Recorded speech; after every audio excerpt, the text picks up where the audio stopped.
It began with fire, a flicker in the darkness.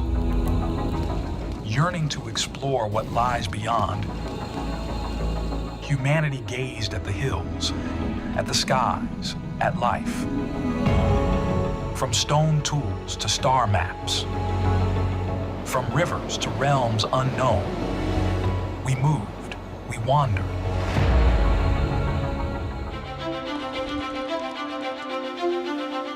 As time flew, we dreamed bigger. We built, we flew. The fire of curiosity burned bright, and with every step, our story grew. We challenged gravity. From the first satellite to a human spaceflight, to footsteps on the moon, our journey into space has been relentless.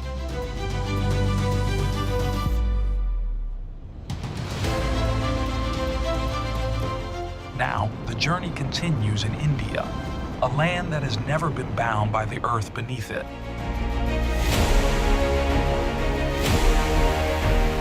Witness the dawn of a new era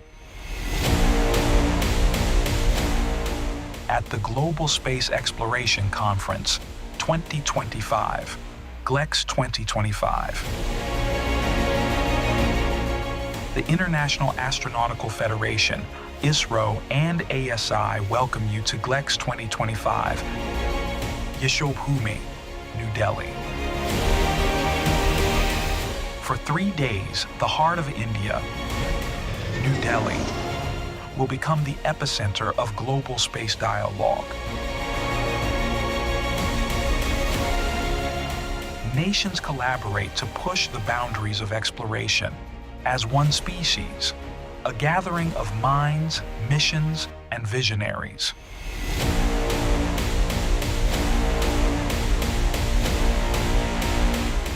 GLEX 2025 is a platform for forging international partnerships, fostering innovation,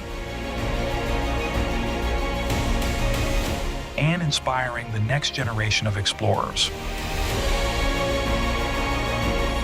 Today, we build together.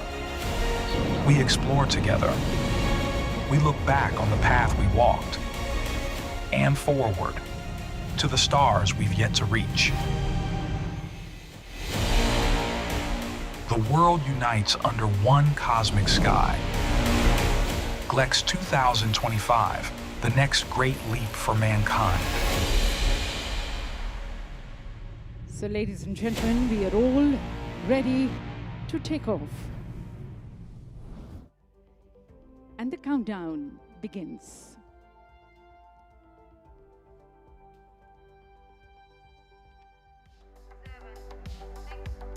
5, 4, 3, 2, 1, 0. Plus 5 seconds.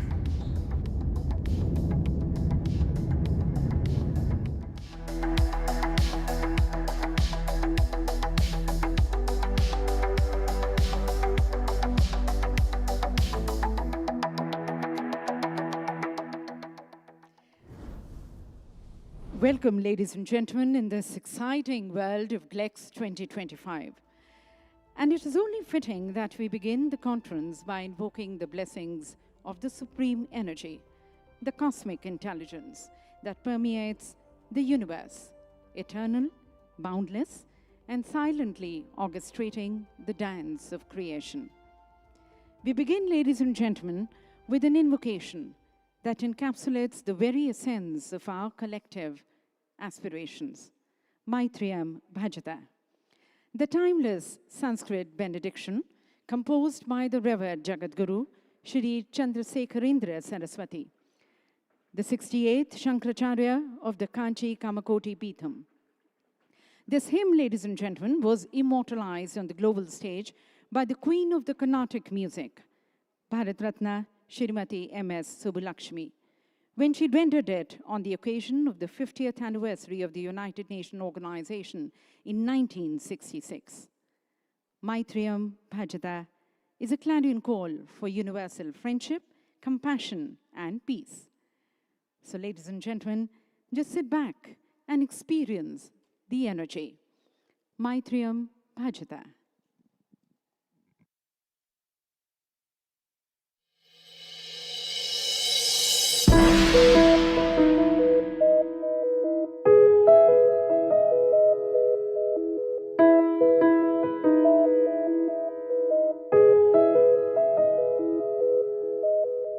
मैत्रीं भजत अखिलहृजयत्रीं मैत्रीं भजत अखिलहृजयत्रीम् आत्मवदेव परानपि पश्यत आत्मवदेव परानपि पश्यत युद्धं त्यजत स्पर्धां त्यजत युद्धं त्यजत स्पर्धां त्यजत त्यजत परेश्वर क्रममाक्रमणं त्यजत परेश्वर क्रममाक्रमणं मैत्रीं भजत अखिलहृजयत्रीं मैत्रीं भजत अखिलहृजयत्रीं श्रेयो भूयात् सकलजनानां श्रेयो भूयात् सकलजनानां श्रेयो भूयात् सकलजनानां श्रेयो भूयात् सकलजनानां श्रेयो भूयात् सकलजनानां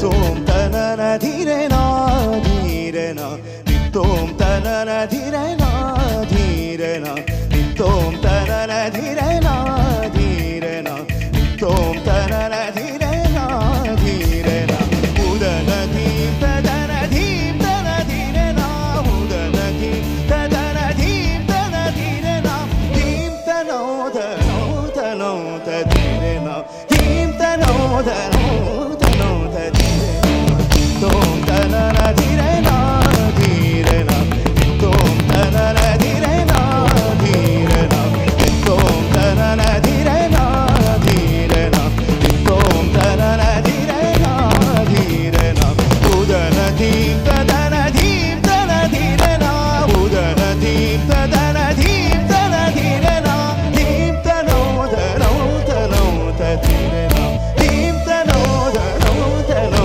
tadhirena Dhim tano tano tano tadhirena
That, ladies and gentlemen, was not just a traditional welcome to everyone, but also an invocation, a prayer for humanity. So very eloquently and so very beautifully demonstrated and expressed here through our Indian classical dance. Further, ladies and gentlemen, as we all come together towards exploring the new frontiers of space and further deepening our understanding of the cosmos, let this invocation be a continuous reminder that space exploration is about serving the humanity and unlocking many benefits that profoundly impact our lives on Earth. And it is in this very spirit, ladies and gentlemen, that we welcome you all to GLEX 2025, happening here in the capital city of India in New Delhi, being organized by IAF, the International Astronautical Federation, in partnership and support of ISRO, the Indian Space Research Organization, as the host, and the Astronautical Society of India as the co-host. And this, ladies and gentlemen, as many of you might be aware, this is the 4th edition of GLEX, and it is happening after almost 4 years. The last GLEX was in 2021. It was organized in St. Petersburg. And in these 4 years, the nations across the globe have definitely made huge advancements and strides in terms of space technology and the space programs. So GLEX 2025, ladies and gentlemen, stands as a perfect platform to be sharing these advancements and achievements which we have made and further working towards global good and welfare for all. And as we thank IAF for giving us, that is India, the opportunity to be hosting GLEX 2025, we stand extremely delighted and honored also to have the presence of the President IAF, Mr. Clay Mowry, present with us. Mr. Mowry, ladies and gentlemen, having extensive experience and expertise, his career spans over 2 decades across diverse roles in space and satellite industries. He has held leadership positions in government, in industry trade associations, and then major space companies. So as we open the dialogue, please join me, ladies and gentlemen, as I invite Mr. Clay Mowry, the President IAF, to please open the dialogue with his welcome remarks. Mr. Clay Mowry.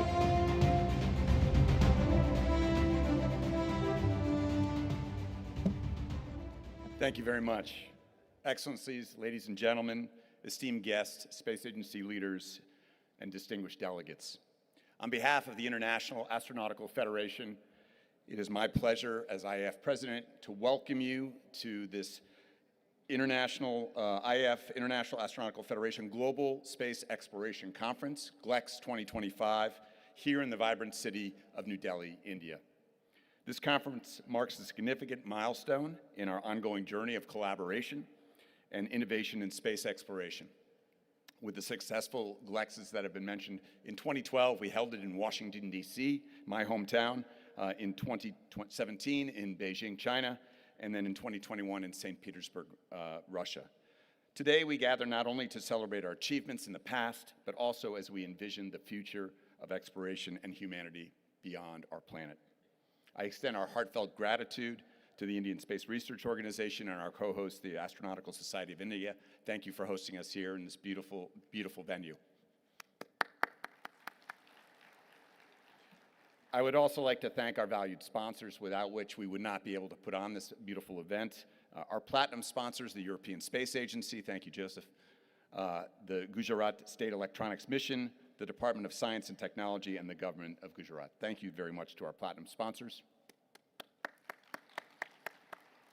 To our silver sponsors, Safran, VAST, SFO Technologies, and New Space India Limited, thank you. As well as our other sponsors, Viasat,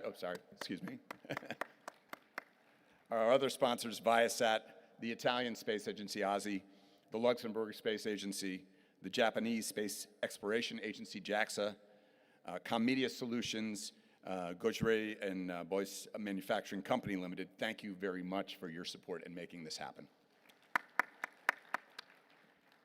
India's selection as the host conference for this event reflects its stellar accomplishments in space and science. From the historic Gaganyaan 3 landing on the moon's South Pole mission, for which the IAF awarded our most prestigious award, the 2024 IAF World Space Award. And by the way, the presentation that was provided in Milan was really fantastic in terms of how that mission was executed. I really very much appreciated it.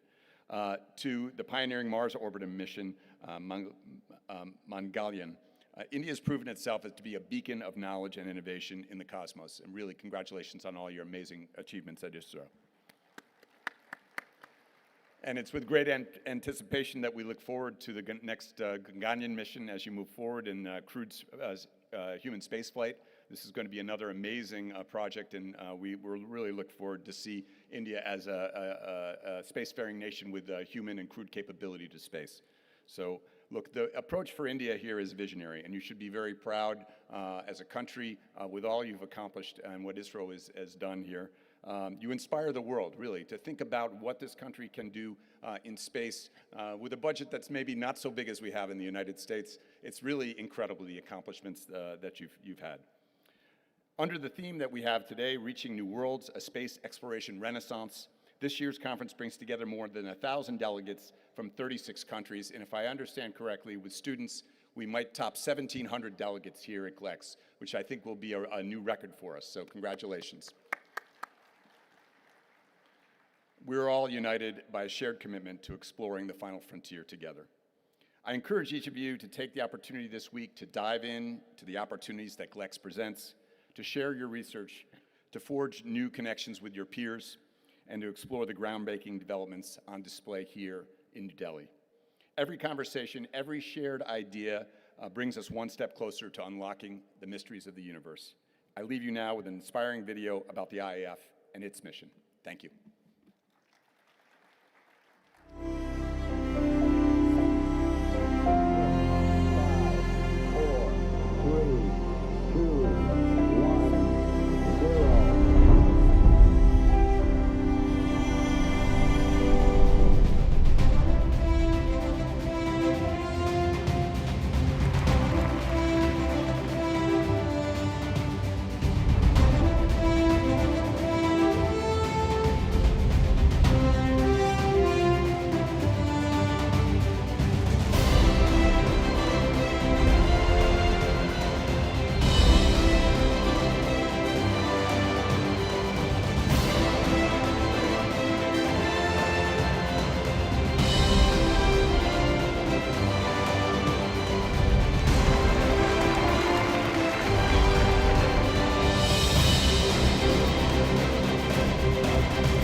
To the skies tonight, we will wave back at you.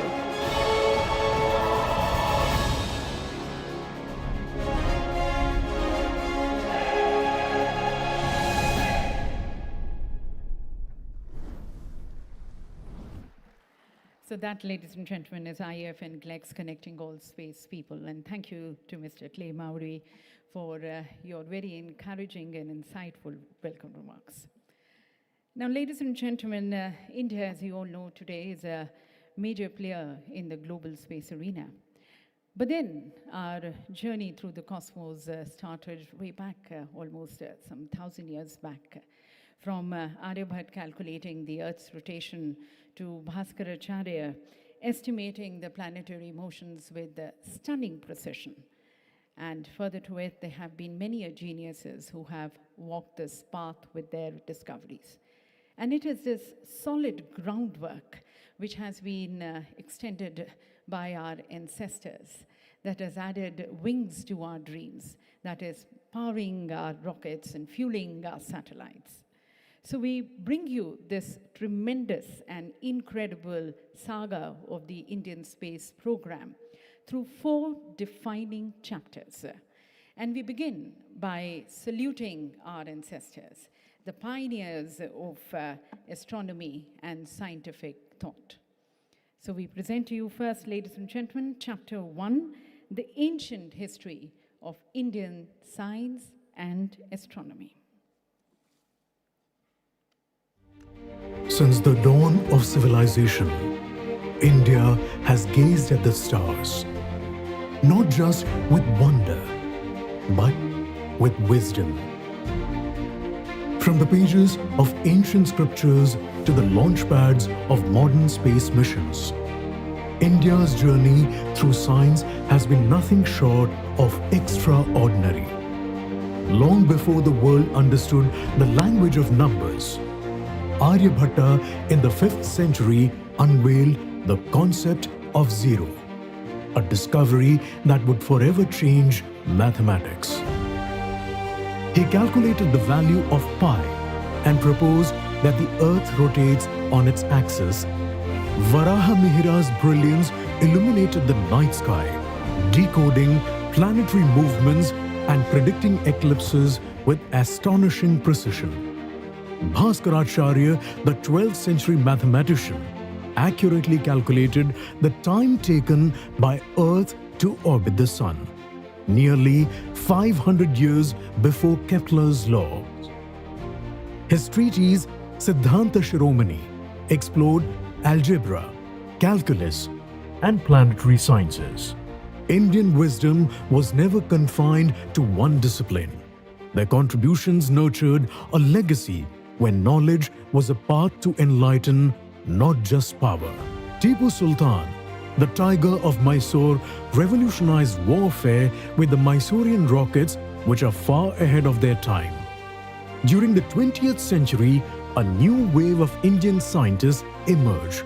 Visionaries like C.V. Raman, Homi Bhabha, and many others who made groundbreaking discoveries.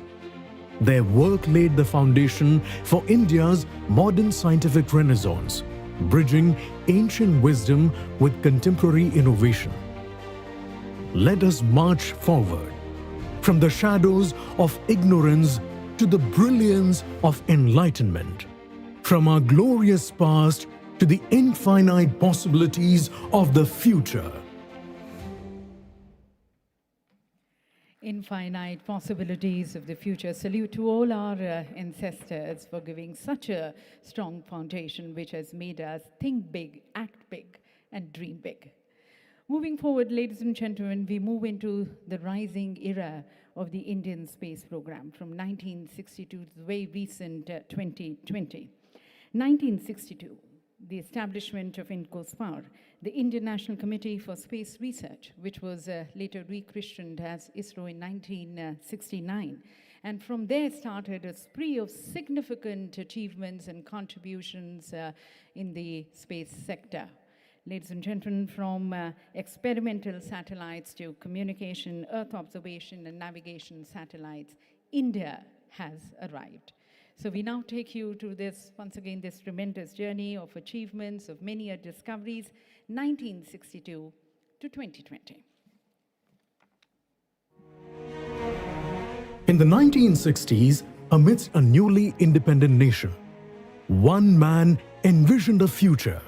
He is Dr. Vikram Sarabhai, the father of the Indian space program. He believed that space technology could transform the lives of millions. The Indian National Committee for Space Research, INCOSPAR, was established in 1962. In an extraordinary act of generosity, the St. Mary Magdalene Church in Thumba became the birthplace of India's space dream. The Thumba Equatorial Rocket Launching Station, TERLS, was set up, paving the way for India's first sounding rocket launch on November 21, 1963. On February 2, 1968, this launch station was dedicated to the United Nations by India's Prime Minister Indira Gandhi, which became a landmark in the history of the Indian space program. In 1969, INCOSPAR evolved into the Indian Space Research Organization, ISRO, with a clear mission to propel India into the global space race. And just 6 years later, in 1975, India launched its first satellite, Aryabhatta, in collaboration with the Soviet Union. This marked India's entry into space exploration and was a crucial milestone for ISRO. But space was never an easy frontier. The SLV-3 mission in 1979 failed. Yet, in adversity, ISRO found resolve. A year later, under the leadership of Professor Satish Dhawan, then chairman of ISRO, India successfully launched the Rohini satellite using the SLV-3, marking its entry into the exclusive club of spacefaring nations. In 1993, under Professor U.R. Rao's leadership, ISRO launched the PSLV, which became India's reliable launch vehicle. In the years that followed, many visionaries have guided and steered India's space ambitions to new heights. Further, under their leadership, ISRO launched various types of satellites, including communication, Earth observation, navigation, and scientific research satellites. These support vital activities such as telecommunication, weather forecasting, disaster management, navigation, space research, environmental monitoring, and agricultural monitoring. In 2008, India took a giant leap with Chandrayaan-1, discovering water molecules on the moon, an achievement that stunned the world. In 2013, India launched Mangalyaan, its first interplanetary mission to Mars. Against all odds, India became the first country to reach Mars on its maiden attempt. With the GSLV Mark III in 2014, India now had a powerful heavy-lift rocket. This paved the way for Chandrayaan-2 in 2019, a mission that, despite hurdles, brought valuable lunar insights. In 2017, India became the first country to send 104 satellites together. In 2020, Indian government initiated major space sector reforms leading to the establishment of the triad partnership between ISRO, InSpace and ENSIL, helping India transition from a government-driven space program to a public-private collaborative model. India is no longer just a participant in space exploration. It is a leader, an innovator, and an inspiration. From bicycles carrying rocket parts to launching missions to the moon and Mars, India's space journey is a testament to human spirit and ingenuity. The stars are no longer out of reach. They are our next destination. Ladies and gentlemen, in spite of the limited resources, India continued with its journey with many feats and many hurdles and also failures. But then the world saw and India conquered. Now, before we move ahead, ladies and gentlemen, we take a small pause, a soulful interlude, as we present to you the Indian classical music. And Indian classical music has always been an integral part of our culture. And at times, you know, what words cannot say, the music expresses. So we have our artist, the santoor player and the tabla player, whom I would like to invite them here on the stage. Santoor, we have Divyansh Srivastava, and on tabla, we have Divyanshu Kumar. Both of them very seasoned musicians, and they have been performing on the world stage also. Santoor, ladies and gentlemen, is a musical instrument. It's a stringed instrument, and you have a small stick, as you're going to be seeing, which is known as the mallet. They strike the strings with the mallet. The music flows in such a melodious music, such a ethereal music that it inspires and motivates everyone. And this is an instrument which is more in the northern India, in Kashmir. It is played very melodious sound. And then we have the tabla.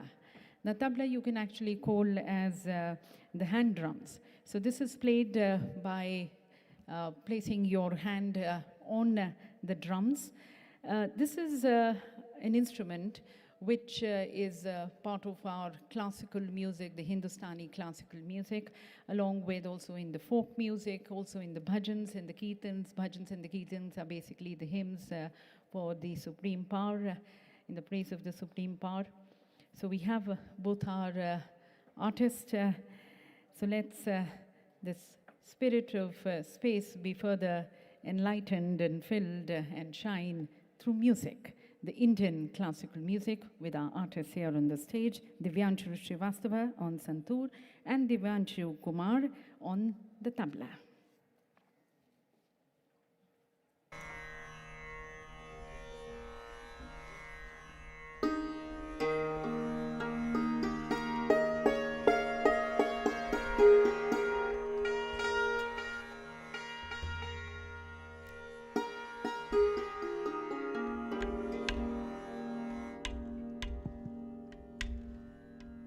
Very good morning, everyone.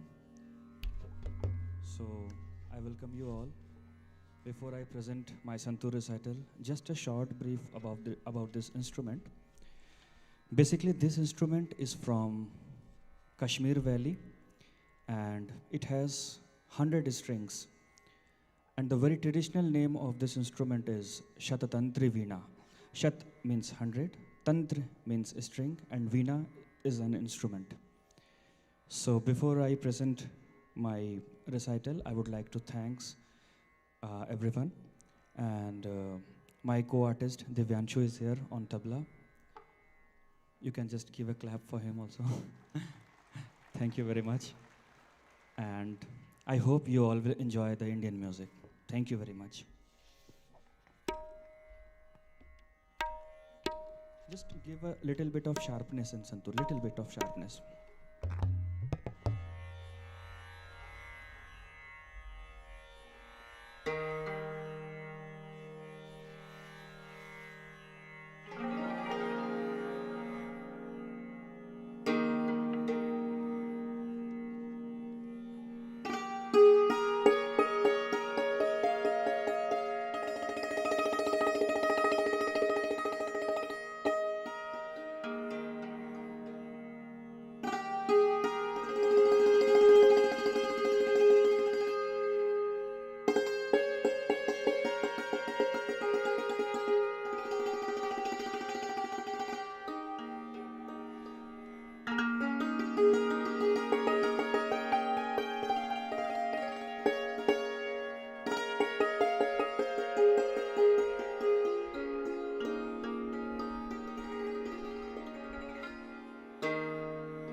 Truly mesmerizing, enchanting music. Thank you, Devansh, and thank you, Devanshu.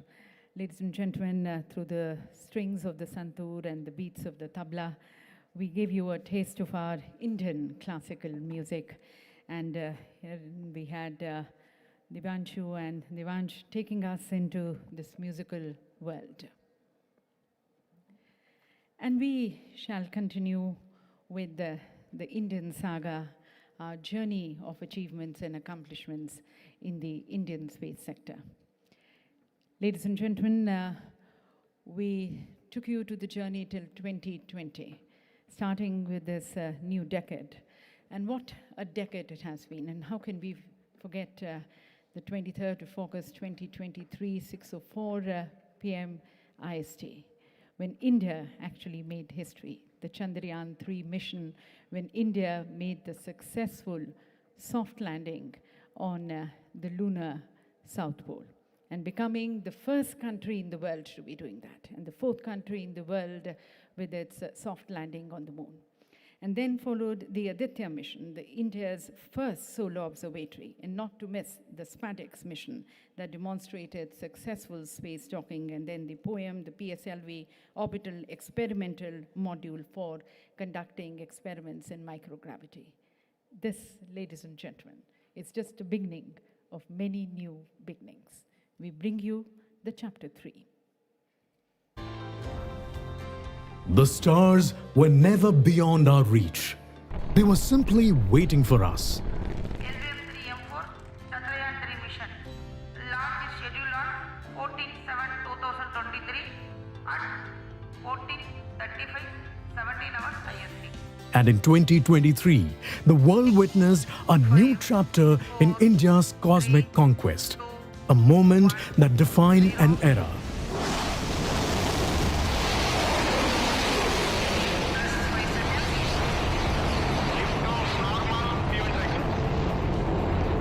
On August 23, 2023, India made history. Chandrayaan-3's Vikram lander touched down near the moon's south pole, making India the first nation to land in this uncharted lunar region. This was more than just a mission. It was a testament to India's perseverance. From scientists in mission control to school children in remote villages, the entire nation celebrated as one. The world watched in awe as India cemented its place as a leader in space exploration. But the moon was just the beginning. In 2023, the successful RLV-GLEX reusable launch vehicle landing experiment test-marked a major milestone in India's journey toward developing reusable space shuttle. On September 2, 2023, India looked beyond the moon and towards the heart of our solar system. Aditya L1, India's first space observatory positioned at the halo orbit, studying the sun, seeking to unravel its mysteries. In 2024, India embarked on an even more ambitious mission, the SPADEX, Space Docking Experiment. SPADEX showcased India's mastery over orbital rendezvous and docking technology, a skill only a handful of nations have achieved. This is not just an experiment. It's a glimpse of India's space future, where Indian astronauts will one day dock at our space station. Innovation knows no limits. ISRO turned a spent rocket stage into a laboratory in space. The POEM, PSLV Orbital Experimental Module, floating hundreds of kilometers above Earth. POEM is paving the way for long-duration missions, deep space research, and future space habitats. With every mission, India is not just launching rockets. We are launching possibilities. Truly launching possibilities, and not just a mission, but a journey of ambition, perseverance, and scientific knowledge. And now, ladies and gentlemen, we envision the future. We move into the future as we step into the Amrit Kal, the next 25 years of resurgent and self-reliant India, shaping a Vikasit Bharat by 2047. This, ladies and gentlemen, is about realizing the dreams of 140 crore people, 1.4 billion Indians, and then making India a global leader, a leader where the space programs and explorations is a driver of development here on Earth. So let's envision the future. From a humble beginning in Thumba to a historic landing on the moon's south pole, India's space journey has been nothing short of legendary.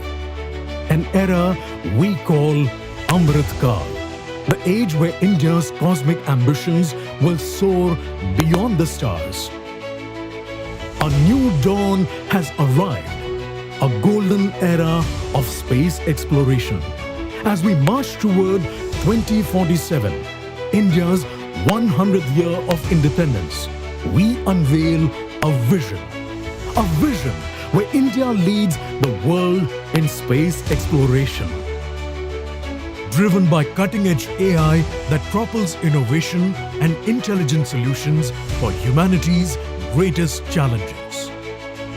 In 2025, for the first time in history, Indian astronauts Gagan Yatris will launch into space on an Indian rocket from Indian soil. It is about inspiring 1 billion dreams and proving that the sky is no longer the limit. We didn't just reach the moon, we are bringing it home. In 2028, Chandrayaan 4 will mark a historic first for India, a lunar sample return mission. These samples will unlock the secrets of our celestial neighbor and pave the way for future human exploration. With Chandrayaan 5 and the LoopX mission, we take our next step, searching for water ice at the moon's poles. Because where there is water, there is life. And where there is life, there is the future of human settlement beyond Earth. To reach beyond, we need a new kind of rocket. Introducing the NGLV, India's powerhouse of the future, capable of carrying humans, space stations, and interplanetary missions. Reusable, efficient, and built for the next century of spaceflight. If Earth had a twin, it would be Venus. In its Venus Orbiter mission, India will send its first mission to Venus to study its climate and atmosphere and unlock the secrets of planetary evolution. The next leap is not just visiting space, it's living there. By 2038, India will establish its own space station, Bharatiya Antariksh Station, a floating laboratory, a gateway to deep space, a new home for humanity beyond Earth. Through its missions, India stands as a beacon of sustainability and collaboration, pioneering a vision for debris-free missions that ensure responsible and sustainable space use for generations to come. The greatest milestone of all, by 2040, India will send its first humans to the moon. A dream once seen by visionaries like Dr. Vikram Sarabhai and Dr. APJ Abdul Kalam will finally come true. By 2047, when India completes 100 years of independence, we will be a global space power, leading humanity beyond Earth. The future is Indian. The future is cosmic. The future is now. Jai Hind, Jai Vigyan, Jai Antariksh. So the future, ladies and gentlemen, is India, and the future is here. India not only reaching out for the stars, but in fact shaping the universe of tomorrow. And as we reach out for the skies and the moon, ladies and gentlemen, it becomes necessary that we stay grounded. And we stay grounded and attached to our roots, to our cultural heritage. And very much like the vastness and the depthness of space, our Indian culture and heritage, ladies and gentlemen, is vast, it is diverse, it is deep, it is exciting, it is intriguing, it is mystique. The more you explore, the more you wish to explore. So we further give you the taste of our culture through our classical dances and the folk dances. We have our performers who are going to be taking center stage and once again presenting to you the richness of our culture, traditions, and customs through a medium which is one of the highest sources of communication, dance. Please put your hands together, ladies and gentlemen, as our artists take center stage.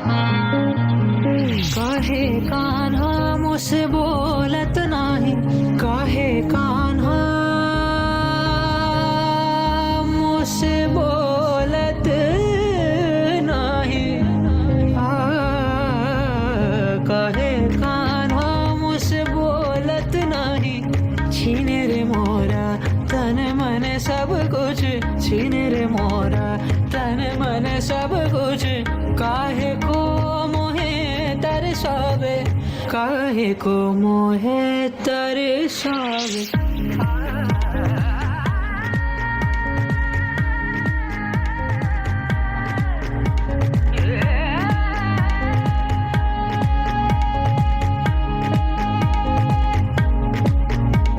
काहे राधा मोहे तंग किए जाए काहे राधा मोहे तंग किए जाए मक्खन खाऊं ना संग कहीं आऊं मक्खन खाऊं ना संग कहीं आऊं काहे को मोहे बुलावे काहे को मोहे बुलावे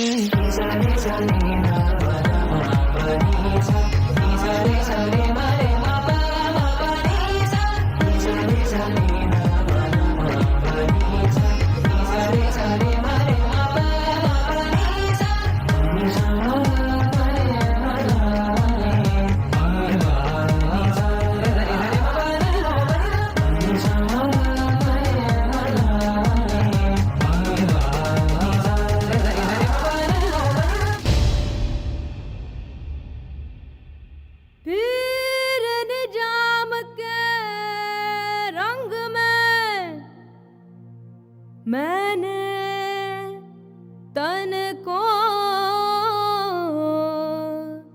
डूबाया रे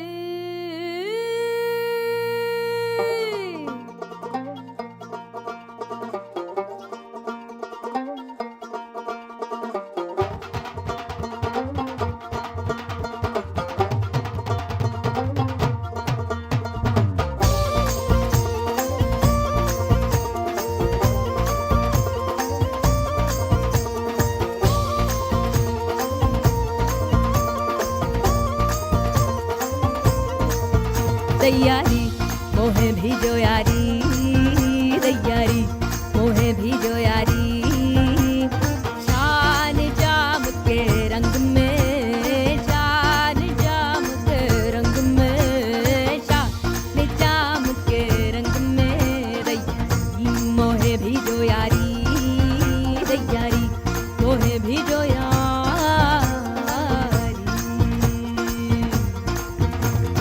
कपड़े रंगने से कुछ ना होते हैं कपड़े रंगने से कुछ ना होते हैं कपड़े रंगने से कुछ ना होते हैं या रंग में रंग में रंग में या रंग में रंग में रंग में या रंग में रंग में रंग में मैंने तन को डुबाया डुबाया डुबाया रे तैयारी मोहे भी जो यारी तैयारी मोहे भी जो यारी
That, ladies and gentlemen, is our beautiful country, India, a melting pot of culture, rejoicing, celebrating on every occasion. One of the oldest civilizations on earth, the cradle of human civilization, and where you see development and heritage going hand in hand. As we say, यहाँ पर विकास भी है, यहाँ पर विरासत भी है. Or, as the then scorned leader Rakesh Sharma from Space had said, Sare Jahan se acha. That, ladies and gentlemen, is our incredibly beautiful country. Hope you enjoyed the saga of our achievements, our feats in the Indian space sector, and also presenting to you our culture, traditions through music and then through dance.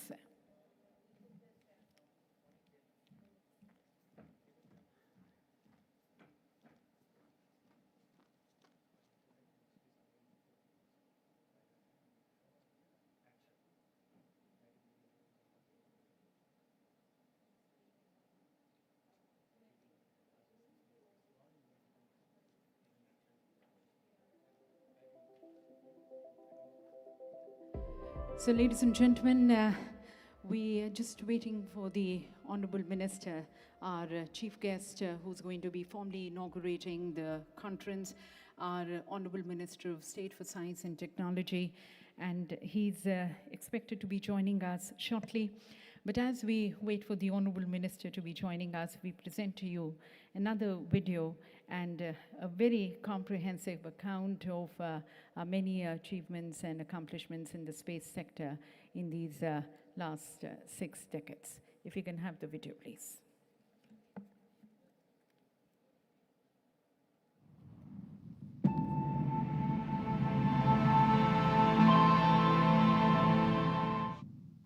Space ignites a boundless wonder that fuels humanity's relentless urge to explore. A cosmic symphony of planets, stars, and dazzling mysteries. It calls us to dive headfirst into the unknown, unraveling the universe's deepest secrets with unstoppable curiosity and an insatiable thirst for discovery. India commenced its journey into space research in the early 1960s, a time when satellite applications were still in the experimental phase globally. Dr. Vikram Sarabhai, a true visionary of India's space program, firmly believed that space technology could be harnessed to address societal and national challenges effectively. The Indian Space Research Organization, ISRO, was established in August 1969 and subsequently came under the Department of Space in September 1972. The prime objective of ISRO is the development of advanced space technology and application of space technology for societal, commercial, developmental, and strategic requirements of the country. 50 years ago, India built its first satellite, Aryabhatta, that was launched with the help of Russia, erstwhile Soviet Union, on April 19, 1975, marking India's entry into the select club of spacefaring nations. SITE, an experimental satellite communication project jointly designed by ISRO and NASA, was launched in India during 1975 to make informational television programs to rural India, the largest social experiment to educate financially and economically backward community. Since then, 131 satellites have been conceived with state-of-the-art technologies, built and launched for communication, Earth observation, navigation, scientific applications, etc., for the benefits of humankind. Some of the major space-based services are telemedicine, teleeducation, disaster warning, weather forecasting, resource management, planning, etc., addressing the civilian requirements. From the nascent phase of transporting our first indigenous communications satellite, Apple, Ariane passenger payload experimental satellite, using bullock cart and bicycle. Today, we have established state-of-the-art facilities and proven our technical prowess in the field of launch vehicle capability. From the major challenge of having no access to cryogenic propulsion technology, affecting its ability to launch communication satellite, India overcome these challenges through successful demonstration of GSLV mission. Augmenting to this, India developed and qualified a new cryogenic engine with 3 times the thrust for its LVM-3 launcher in record time, setting 3 global benchmarks. These include completing development and flight with just 3 engines, achieving the maiden flight in 28 months, and conducting the stage hot test in only 34 days, faster than any other country. We aim for many such world records to be made in the coming years. India achieved its first successful launch to orbit with SLV-3 on 18 July 1980. The nation developed 6 generations of launch vehicles with advanced inertial and navigation systems: SLV-3, ASLV, PSLV, GSLV, LVM-3 and SSLV, and recently achieved the milestone of 100th launch in January of this year with the launch of GSLV F-15. This mission is the 100th launch from our launch pads, which is very significant milestone of India. The fact that half of these launches were accomplished in the last 10 years alone indicates that our space sector has grown exponentially. India has demonstrated a unique approach for its space science satellites. The high success rate and the cost-effective nature of our lunar and Mars missions have caught global attention. India's first lunar mission discovered water molecules in the moon for the first mission. The second lunar mission, Chandrayaan-2, has the highest resolution camera, 32 cm, in the world that continues to map the moon. When Chandrayaan-3 satellite became the first satellite in the world to touch the South Pole region of the moon, it also touched the heart of every Indian, and the whole world watched and hailed the achievement. India became the first country to successfully insert a Mars orbiter on its maiden attempt in 2014, which also made a record as cost-effective mission. In 2023, it launched its first solar mission, Aditya L1, becoming the 4th country to do so, with the spacecraft now actively contributing solar data to the global scientific community. Indian space sector reforms aim to foster private sector participation and innovation in space activities led by InSpace with the support of ISRO and ENSEL, through hand-holding and enabling the non-governmental entities, NGEs. This year, India will witness the first commercial launch vehicle, PSLV-N1, realized by industry consortium carrying ISRO's technology demonstration satellite, TDS-01, demonstrating a host of new developments such as electronic propulsion system, indigenous traveling wave tube amplifiers, etc. Today, we have a world-class ground infrastructure in the country, distributed across various states, including multiple launch pads, engine and stage testing facilities, and ground tracking facilities, including a 32-meter antenna for space exploration missions. ISRO is advancing quantum communication technology to ensure ultra-secure satellite-based data transmission in India. As part of our capacity-building outreach activities, ISRO adopted multi-pronged approach such as establishment of Indian Institute of Space Science and Technology, IIST Regional Center, delivering space-based courses, etc. As part of international cooperation and collaboration activities, one of the major missions being launched in coming months is ISRO-NASA satellite, NISAR, for which half of the payload, the spacecraft itself, and the launch will be provided by India. Another major endeavor is ISRO-JAXA mission to Moon. Chandrayaan-5 LoopX mission. The Indian space program has set its sights high in the next 25 years with the Gaganyaan program. We are looking forward to the first Indian Gaganyatri to International Space Station in the coming days. The first uncrewed mission for Gaganyaan is planned this year to demonstrate the associate technology for human spaceflight. ISRO has initiated the development of a super heavy lift rocket to take our Gaganyatris to the moon and back.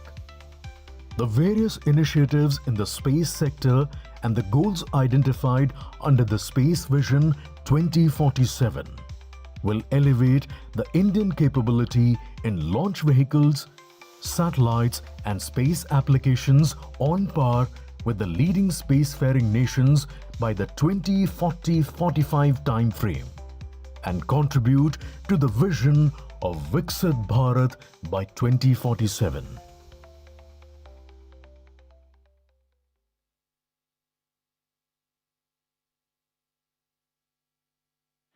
So that, ladies and gentlemen, was once again a comprehensive account of many achievements and feats in the Indian journey of our space programs and the future which we are envisioning. We're just waiting for our Honourable Minister to be joining us.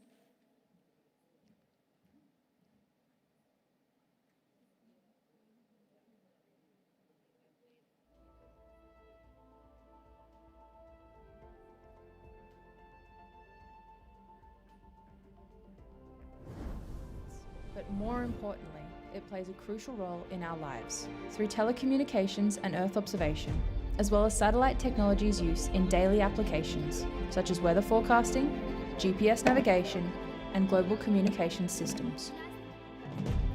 Space exploration not only pushes the boundaries of human ingenuity and exploration, it is now increasingly critical to life on Earth. With its rich history of space exploration and environmental advantage, Australia is the perfect place to explore the next phase of growth in the global space sector. That's why Australia is the perfect host for the 76th International Astronautical Congress, which will take place in Sydney, with a theme of Sustainable Space, Resilient Earth. Australia is an ancient country, and a new one. Since time immemorial, First Nations Australians have been studying the skies, mapping their meaning and developing deep knowledge about their patterns and impact. Our skies are the biggest, our knowledge the oldest, and our region the boldest. Today, Australia has over 600 organisations operating in the space sector, and our Indo-Pacific region and country partners are home to extraordinary opportunity for space. Ancient and extraordinary landscapes, a unique geographic spatial position, and a wealth of investment in space-based technology has allowed Australia to innovate across industries, from emergency services, health, utilities and telecommunications to resources, manufacturing and agriculture.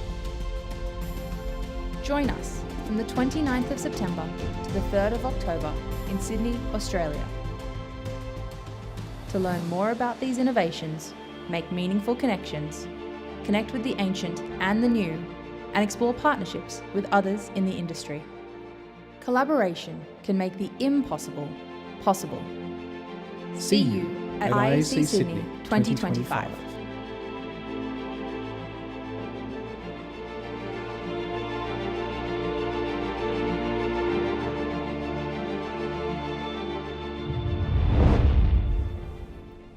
So that's the International Astronautical Congress, ladies and gentlemen, which is going to be taking place in Sydney, Australia. You can mark the dates as we all once again come together towards ideating, discussing and collaborating for a better tomorrow through our space programs.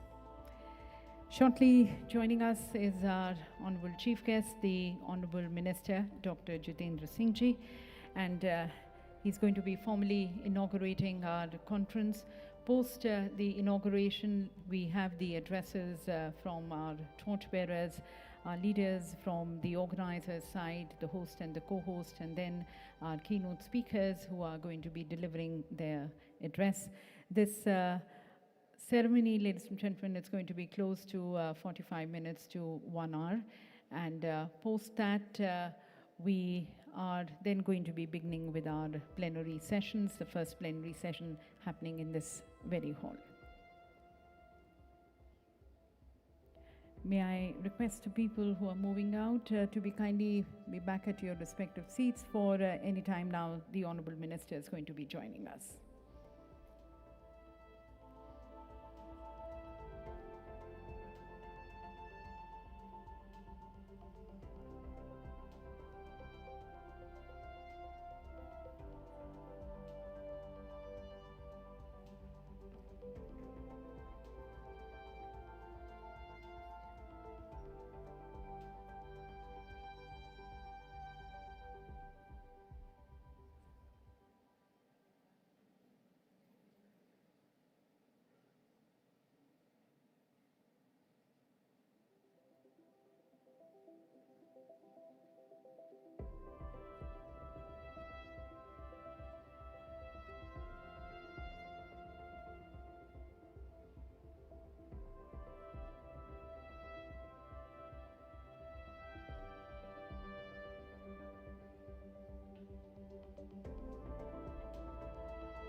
Ladies and gentlemen, with a resounding applause, let's welcome our chief guest, Dr. Jitendra Singh Ji, the Honorable Minister of State for Science and Technology, Earth Sciences, Department of Atomic Energy, Department of Space, and the Minister of State for Personal Public Grievances and Pensions.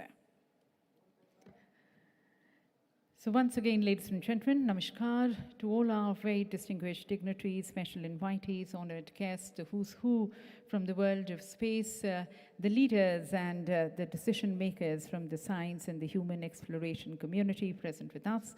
Welcome to all of you to the opening ceremony of GLEX 2025, which is on the theme of Reaching New Worlds, a Space Exploration Renaissance. And as we move into this new world, reaching out for these new worlds, let's mark, ladies and gentlemen, the auspicious inauguration of GLEX 2025 as per the Indian traditions and customs by lighting this Mangaldeep, the ceremonial lamp. May I request our Honorable Minister, Dr. Jitendra Singh Ji, to please formally inaugurate the conference by lighting the ceremonial lamp. And I would also like to request our other distinguished guest of honor, Secretary, Department of Space, Chairman ISRO, Dr. V. Narayanan, to be joining us here on the dais, along with the International Astronautical Federation's President, Mr. Clay Mowry, the Chairman in Space, Dr. Pavan Kumar Goenka, the Director General of the European Space Agency, Dr. Joseph Ashbahar, the IAF Executive Director, Dr. Christian Feistinger, may I request you all to please light the ceremonial lamp. Requesting our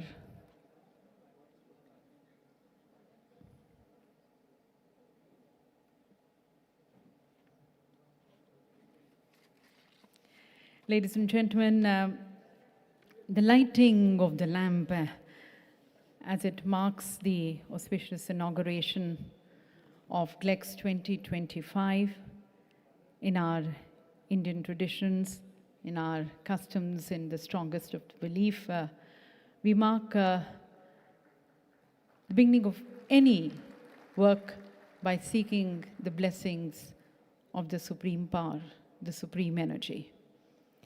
The lighting of the lamp is towards invoking the blessings of the supreme power. Further, ladies and gentlemen, it symbolizes our journey from darkness to light. May I request once again our Honorable Minister, Dr. Jitendra Singh Ji, along with our distinguished guest of honor, to be please joining us here on the dais for formally inaugurating GLEX 2025 by lighting the ceremonial lamp, the Mangal Deep. This is a tradition, ladies and gentlemen, which is cherished in India. It is a symbolic representation of our journey from darkness to light, from ignorance to knowledge. And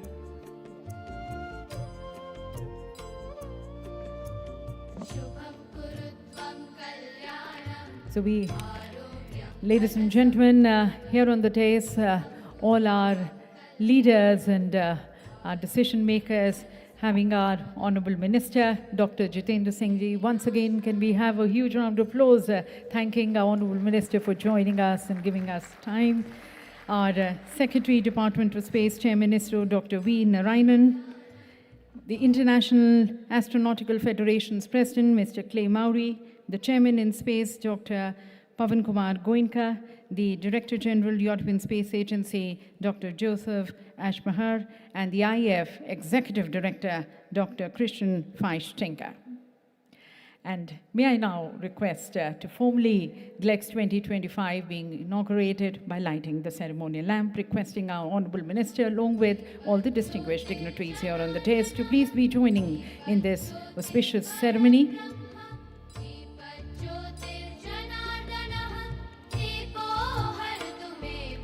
The lighting of the lamp here so very beautifully mirroring the global spirit of exploration and discovery that has brought together at GLEX 2025.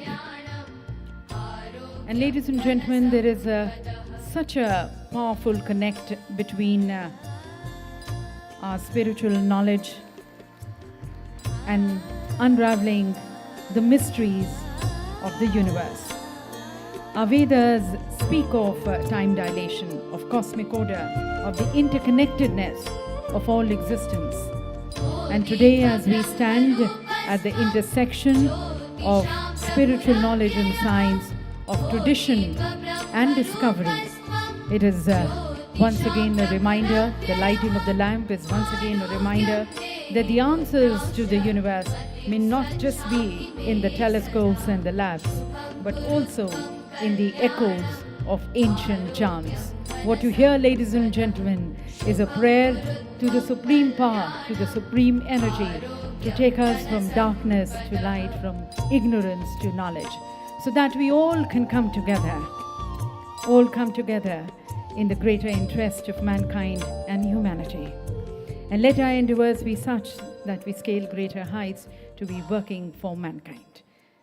Thank you, Honorable Minister, sir, and the dignitaries.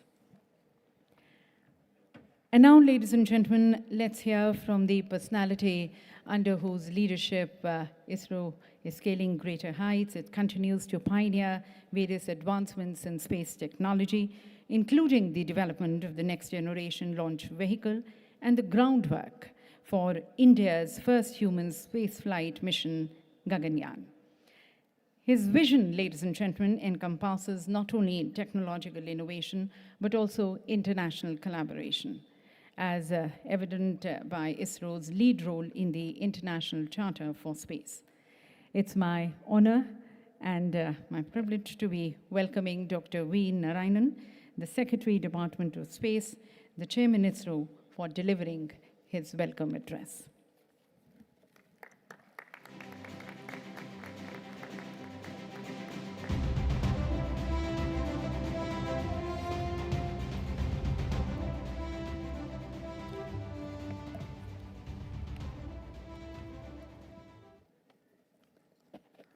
Very good morning to all of you.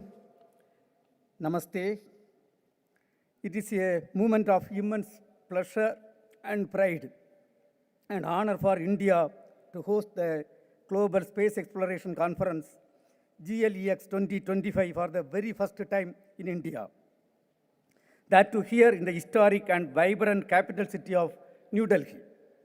On behalf of the ISRO, Department of Space, and Astronautical Society of India, I extend our heartfelt gratitude to the IAF for giving us this prestigious opportunity for hosting and also co-hosting the respectively.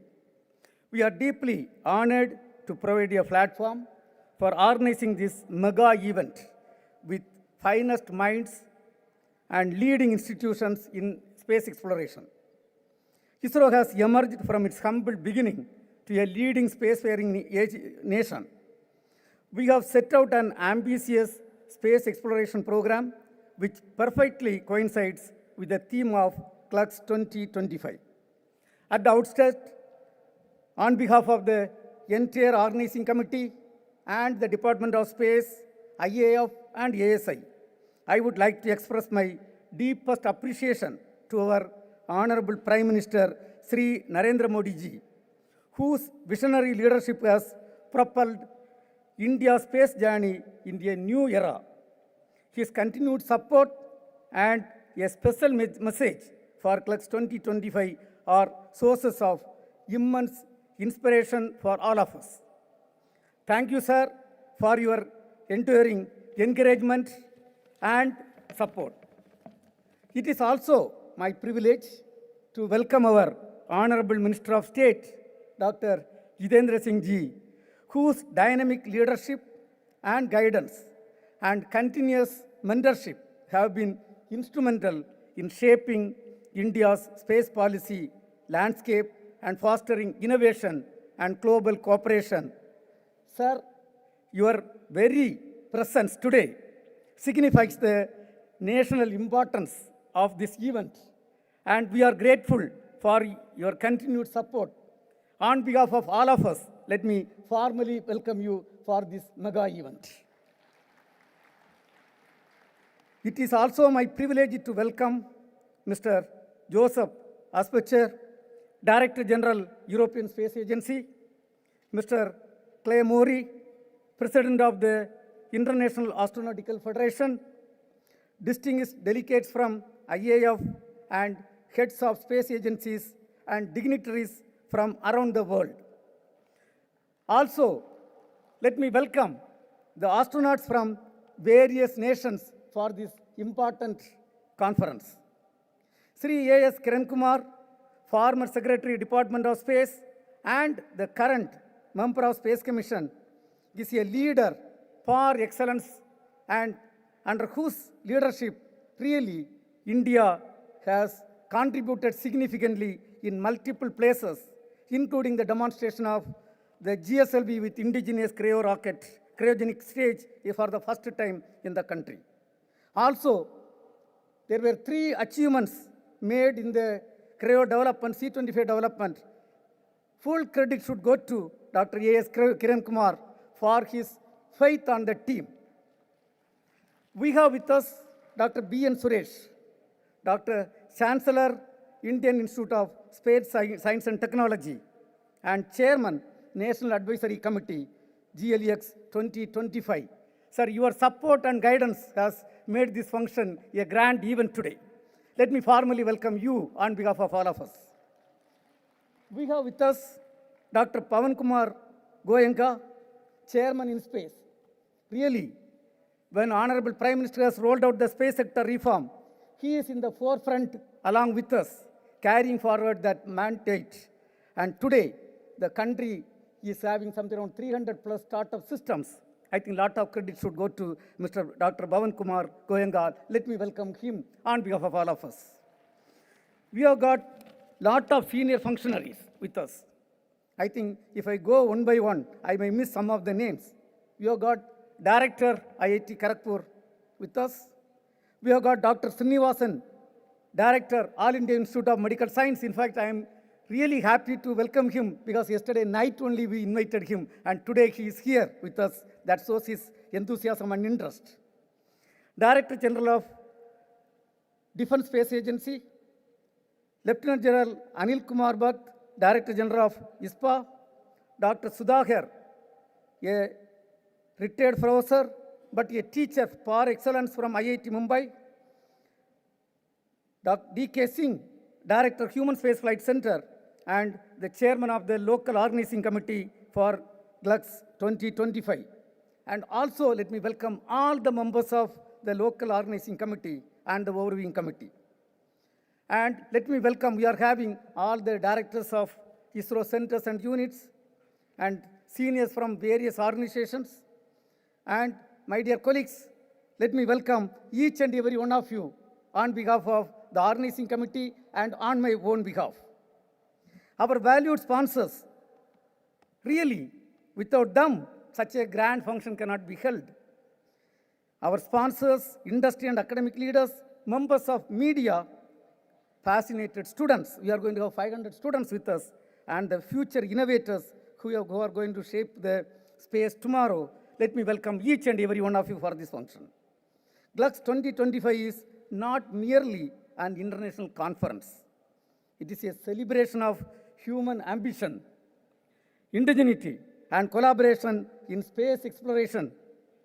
This conference is an opportunity to advance these values, to forge resilient global partnership, and to address the challenges in space with shared resolve. Indian space program started in the year 1962 with a humble beginning, as you all know. But today we are having mega projects when we are talking about the space sector reform. Also the Space Vision 2047, we are having mega projects like building the Indian space station, taking human beings to the space and bring them back safely, taking man to moon, having a crewed moon mission by 2040, and whatnot. In the Chandrayaan series, we have accomplished 3 missions, and we have got approval for 2 more missions, the Chandrayaan 4 and Chandrayaan 5. Under these circumstances, really, the international collaboration is going to help in a big way. Also, when we are talking about the human spaceflight program, we are having 9 astronauts. Their presence, the interaction is going to give lot of value for us. Once again, I welcome each and every one of you who are in the hall, who are just outside the hall, working for the success of this program on this occasion. I welcome the media person specifically and also wish you all a meaningful, engaging, and memorable experience. Before I conclude, once again I thank our Honorable Minister for his presence. I know he has to travel abroad, but even then he is here. He is on the way to airport. So let me thank you, sir. Let me once again welcome you on behalf of the entire audience. Let us explore together. Thank you. Jai Hind.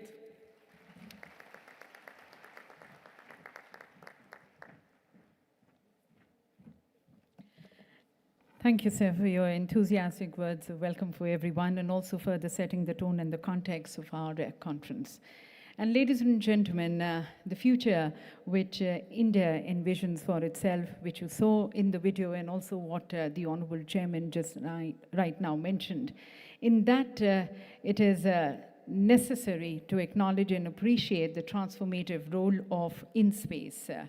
InSpace, the Indian National Space Promotion and Authorization Center, facilitating the startups, the entrepreneurs, and the private players in the Indian space sector. So let's hear from the man itself who's driving this revolution and also at the forefront of various space reforms. Ladies and gentlemen, the chairman of InSpace, Dr. Pavan Kumar Goenka.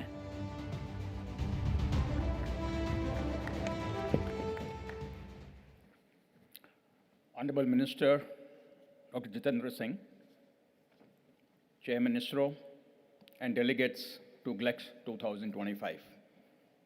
I extend my personal welcome to you all. I believe there are more than 1,800 delegates from 35 countries who are here today, which proves the growing interest in the Indian space sector throughout the world. I believe that India is the place to be in the space sector today, with infinite possibilities. The sector in India is running on two very strong engines. First, a very powerful, proven engine of ISRO, which has demonstrated over 6 decades its power and torque that they have established. And second, a youthful, aspirational, bold engine of the private sector facilitated by InSpace. Together, they are redefining the course of Indian space sector. Chairman ISRO has already talked briefly about what is ahead for exploration in the space sector. You have seen several videos of it also, and I'm sure he'll talk about more in the agency presentations later. Let me just take a couple of minutes to talk about what's happening in the private sector. Aided by the space reforms that were announced about 4 years ago, in this time, about 250 new startups have emerged and entered the space sector, and they're exploring all verticals of space, from propulsion to launch vehicles, to satellite and payloads, to ground segment, to data download, to application development. Government of India is enabling the private sector by creating various avenues for investment, providing viability gap funding, transferring technology from ISRO, providing a space infrastructure, and putting in an easy-to-navigate regulatory regime in place. The private sector is responding by taking on ever-ambitious tasks. In the next couple of weeks, complete technology of a launch vehicle developed by ISRO will be assigned to a non-government entity. First time ever, perhaps in the world. 2 companies are getting ready with their own small launch vehicles. A company has already started working on the first ever GSO communication satellite to be launched by the private sector in India.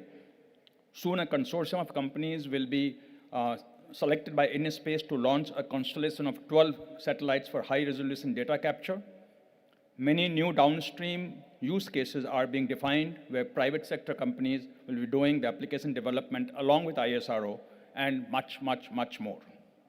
In fact, we have set a bold target of driving the space economy in India from $8 billion 2 years ago to $44 billion by 2033.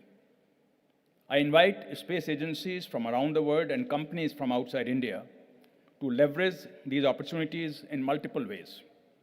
By simply investing in the Indian companies, for which we have liberalized the FDI policy, by setting up joint ventures with Indian companies or even establishing wholly owned subsidiaries in India to take advantage of available skill and the well-known cost advantage, by sourcing components and systems from well-developed vendor base in India, by using Indian rockets and launch pads, and finally, by participating in the growing Indian market for space technology. I'm sure that over the next 3 days, there'll be rich, engaging discussions, and everyone will go back more informed. Best wishes for a very successful conference. Thank you very much.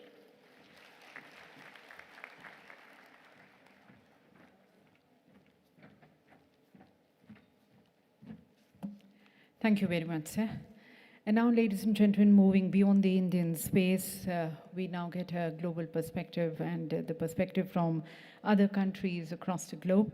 And with great pleasure, I invite a visionary leader in the global space exploration, Dr. Joseph Ashbahar, the Director General of the European Space Agency. Since assuming his role in March 2021, he has been instrumental in steering ESA towards new frontiers, emphasizing on strategic autonomy and fostering international collaborations. Under his leadership, ESA has embarked on ambitious initiatives including the development of the reusable launch systems and the establishment of new spaceport infrastructure across Europe. Please join me as I invite Dr. Joseph Ashmahar for his keynote address.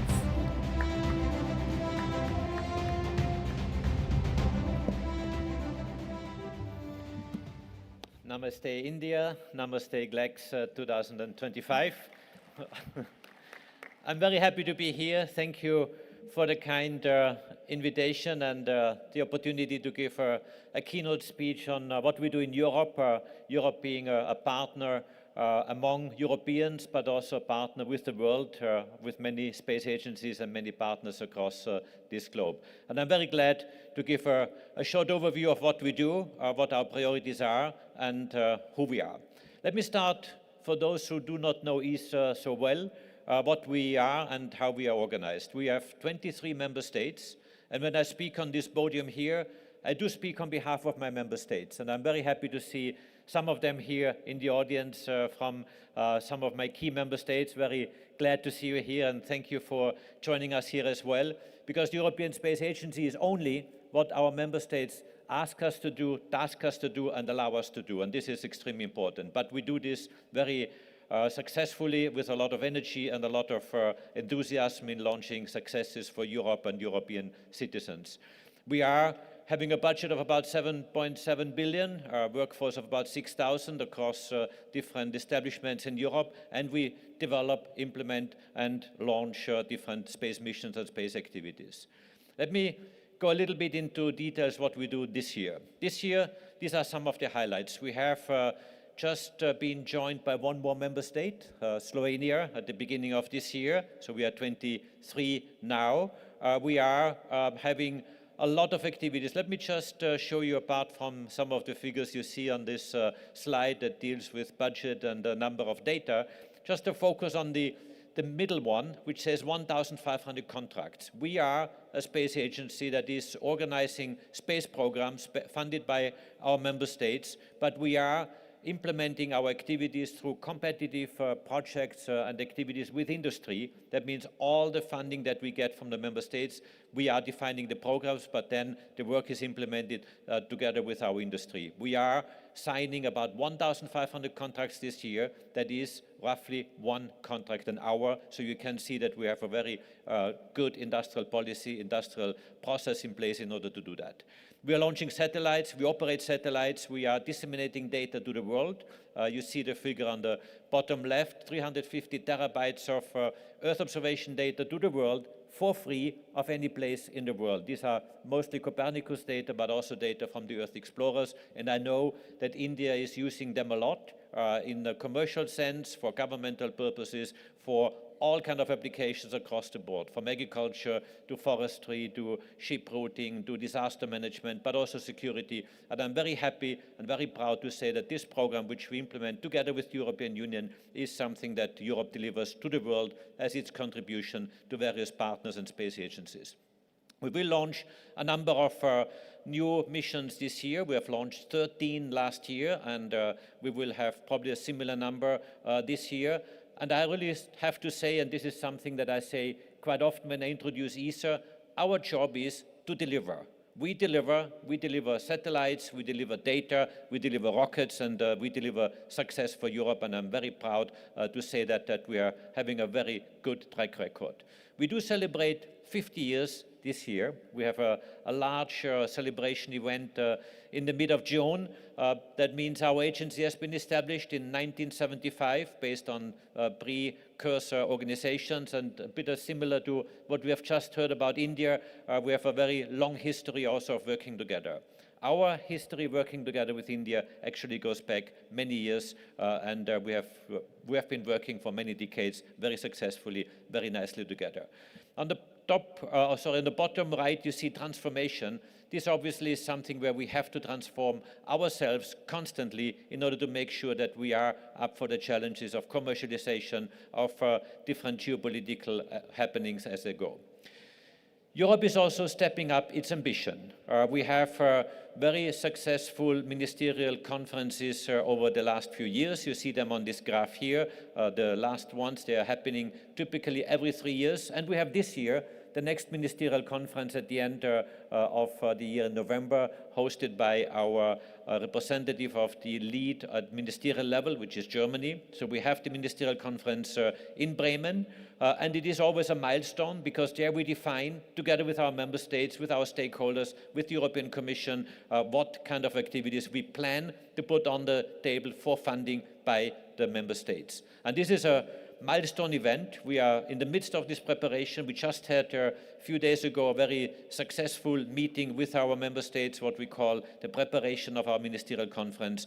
And also given the need that Europe wants to step up, needs to step up on one side to take good chances and good opportunities on the commercial side, but on the other side also to make sure that we have autonomy, independence of our space technologies as a strong partner internationally. And you see this here on some of the logos which are representative of global partners which we work with. Obviously ISRO, but also many other partners around the globe. And of course you only have place here on this slide for 6, 7 logos, including the European Union, but I can assure you that we are working with almost every space agency in the world. We have more than 300 active agreements with different countries, and this is our strength of ESA, that we do work with a number of institutions and organizations. And of course, what we invest, or what the member states invest in ESA, is creating value, is creating also economic returns. You see some of the figures here that are the direct consequence of the investments made at the last ministerial conference, which was in 2022. 22 billion of GDP have been contributed in addition to the industrial contracts, which are, of course, given back based on the investments and subscriptions of our member states. And of course, taxes will also be provided. And also, obviously, we create jobs, high-level, high-technology jobs for our community. We deliver, as I underlined, with international partners. We have, of course, a number of activities that are focusing on European needs, in telecommunication, Earth observation, navigation, in space safety, and many other domains. But also we work a lot with international partners, especially on exploration, which is the domain here at GLEX 2025. You see here some of the examples. Obviously, the International Space Station as the symbol of international cooperation among major space nations, but also with India. You see some examples here that are listed where we work together. In the middle, on the top, you see the separation of the Proba satellite, which has been launched by India, and I really would like to thank ISRO and the partners and colleagues for having launched our satellite in the end of last year. And here you see an image of this launch event on PSLV. We had actually on the same day, in early December, 2 launches on the very same day. One from French Guiana in Kourou, which was one of our satellites with Vega C rocket, and at the very same day here by India PSLV, which is quite a unique feature also for Europe, having 2 launches on the very same day. But also with India, we really have a very long history of cooperation. You see more than 40 years of history of direct cooperation. The very first cooperation agreement, formal agreement, was signed in 1978. But before that, in the early 1970s, already the predecessor organization of ESA had agreements with India to work together. And ever since these 40 years, we have been doing many things together. I'm very proud to say that this is a very successful cooperation, a very happy cooperation. We are a trusted partner to India. India is a trusted partner to us. And I really would like to take this occasion also in front of the minister in charge of many of the activities and as a representative of the Indian government to thank India for this strong partnership, this trusted partnership for many decades. And this is something on which we build and on which we are working closely together. Today, we actually plan the signature of a joint statement of intent on human space exploration later today. And this is another milestone, which is the result of several interactions in order to really refine and build up our different activities together. Now, ladies and gentlemen, let me spend a couple of minutes on a new strategy which we have just published few weeks ago, which we discussed and elaborated with our member states, which is giving our time horizon towards 2040. We've just heard India 2047 as a very ambitious goal, celebrating 100 years of independence of India. And this is something that is also our time frame we look at in our strategy. We have 5 goals that we have identified. They are listed on this slide, and I'm going through them now one by one to show some examples. Goal number 1, protect our planet and climate. We have a very strong Earth observation program. I mentioned the delivery of data to the world, 350 terabytes of data every single day of every single place in the world to the whole community for free is certainly a hallmark of our cooperation. But also on space science, on Earth science, we have a number of outstanding missions that we do together with our community, where we answer questions of scientists that have not been answered yet with technology that has not been flying yet in space. And these really are groundbreaking missions. A number of them are being launched. We just launched a couple of days ago one of them called Biomass, and we look really forward on the first results. I can report to the community here that the opening of the antenna, which is a very large 11-meter diameter antenna, and one of the most tricky elements of the Biomass mission, has just been concluded a few hours ago successfully. I'm very happy to say that this is working well. Also, we work, of course, the data which are coming down from the satellites to the Earth, they need to be utilized, and there we have a large utilization program. We also have digital twins that we create of our planet Earth to simulate situations in order to see what is the impact. And we launch a number of Copernicus missions throughout the year. But also, we are protecting our planet with activities in order to make sure that we are protected from elements that might fly into our Earth, coming from asteroids or other objects, near-Earth objects that might come towards our Earth. We have a very active planetary defense program. We're working very actively on zero debris. I read also that this is a priority for India. We are working there closely together. Space weather, in-orbit servicing are examples of this work on protecting our planet and making sure that we're using our planet sustainably on Earth and in space.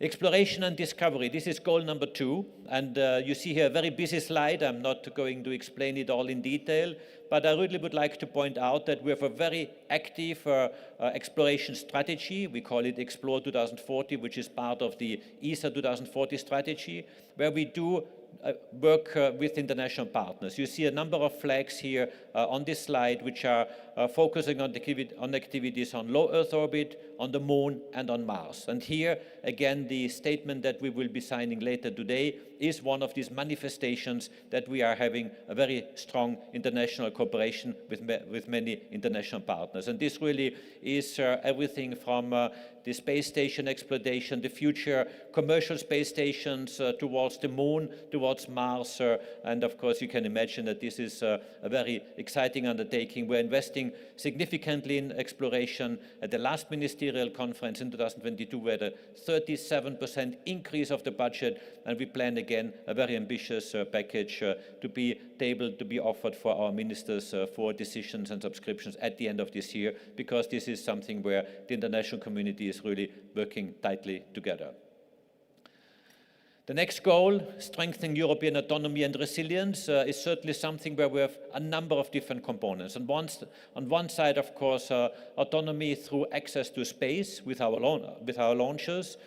You see here Ariane 6 and Vega C on this picture. We had the very first flight of Ariane 6 last year. We had the first commercial flight of Ariane 6 this year. So we had 2 successful flights of this heavy lift rocket. We are very happy, very relieved, but also very proud that this is working very well, and also for Vega C, which is our medium-range rocket. But in parallel, we also work on smaller, what we call micro-launchers through a European Launcher Challenge, where a new generation of launchers will come to life and will, of course, will cater for one segment in the launcher family. That means smaller satellites at the beginning, but they will ramp up to in the future also launch medium and heavier payloads in the future. Of course, this will be a diversity of launches that we offer there. But in addition to that, we of course also work on in-orbit fueling, in-orbit servicing, and many of the aspects that are required. In addition, obviously, to having our spaceport in French Guiana, in Kourou, but also some of the national spaceports that are coming now with the micro launchers in particular. So really, access to space is at the core of our autonomy, but also to build up resilience in order to make sure that we have what we need and therefore work well with our international partners as a good, strong, and desired partner.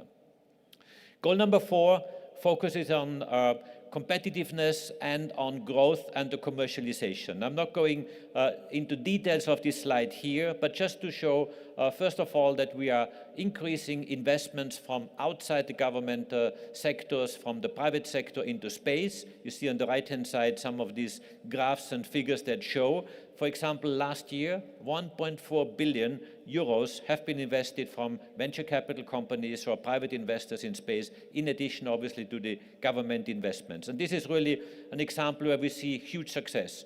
We are building up one element, which is a cargo return service vehicle, where in phase 1, we have offered a contract of, say, 25 million to a company, and they were able to acquire, because of the contract with ESA, another 150 million from the private sector market, from venture capital companies, in order to bring private money into the space sector. And this is something I've just heard also in India, is very active, is very important. Also in Europe, we are making huge strides here together. And Europe is open for business. That means we are offering opportunities to companies, to partners, business-to-business corporations here in India, but also worldwide. And this is something I'm very keen on promoting, because more and more private capital will flow in and will complement the activities funded by government agencies like ESA or others around the world.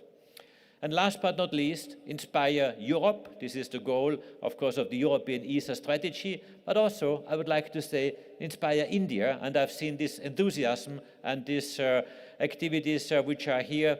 I think you can be very proud of all the achievements you have, India. We have seen your successes. I think this is enormous. And one of them is also listed here. You have Shu, the Indian astronaut, flying with the European ESA astronaut, Swarosh, together with a US and Hungarian colleague. This is the Axiom 4 mission we are preparing for. And as you know, this is coming in a couple of days. And this really shows once more how we work together on the international community. This is what Europe is doing, elevating the future of Europe, and this is something which I would like to leave you with a very short movie. Thank you so much.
Thank you, Mr. Ashbahar, for highlighting the vision and the mission of ESA and also the 2025 highlights, once again highlighting the strengthening of ties with the international partners, including India, as we all work together towards a shared vision of serving the humanity. Thank you, sir.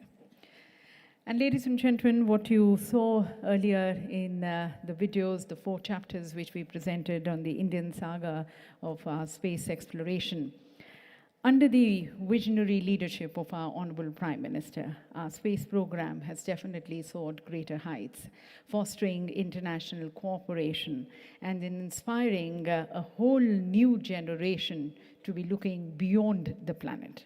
And translating this very vision and mission of our Honorable Prime Minister on ground is our dynamic Minister, Dr. Jitendra Singh Ji, with his actionable policies, and then actually giving space to the space sector to transform, reform, and perform and excel.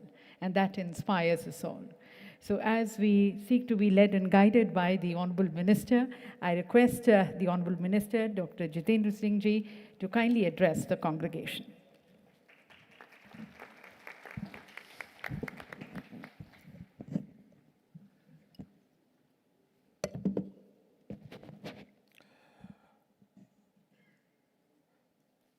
Thank you for a very kind introduction. Seated on the dais with me, Chairman, Indian Space Research Organization, ISRO, and Secretary, Department of Space, Government of India, Dr. V. Narayanan. Also Head of InSpace, Dr. Pawan Goenka, Mr. Mauri from IAF, Dr. Joseph from ESA, Excellencies, esteemed heads of different agencies, delegates, luminaries, and also some of the illustrious astronauts who are attending this 3-day meet. Ladies and gentlemen, I think my first thought is that this is a proud moment for ISRO, proud moment for the Astronautical Society of India, and proud moment for India indeed, as Dr. Narayanan was mentioning, to host this conference, GLEX 2025, in the Indian capital of New Delhi. And therefore, it's my pleasant responsibility and duty to welcome you all on behalf of the Honorable Prime Minister, Shri Narendra Modi ji, on my own behalf, on behalf of the Government of India, and also on behalf of the 140 crore people of this country. And I'm also glad to share with you that we have a huge participation in this 3-day international meet with about 36 participating nations and agencies from across the world. And the number of abstracts is also remarkably high. If you see from an academic point of view, it's more than 1,000 abstracts we have received from over 57 countries across the world. And before I say anything else, let me also bring it to your notice that Prime Minister Narendra Modi was keen to be here amongst us, but some of the preoccupations have held him back. But he has been kind enough to spare time and record a video message which would be played before you soon after I finish speaking.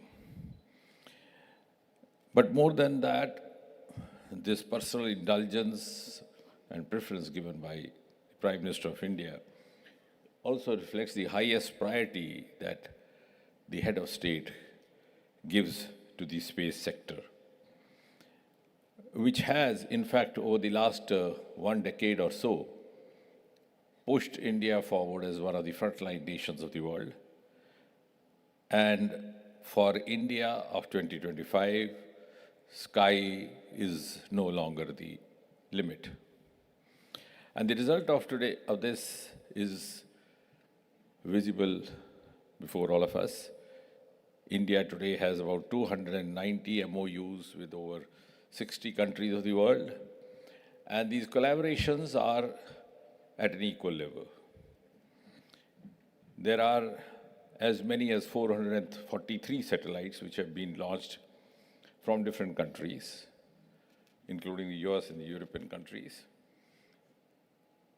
in fact, from 34 countries across the world.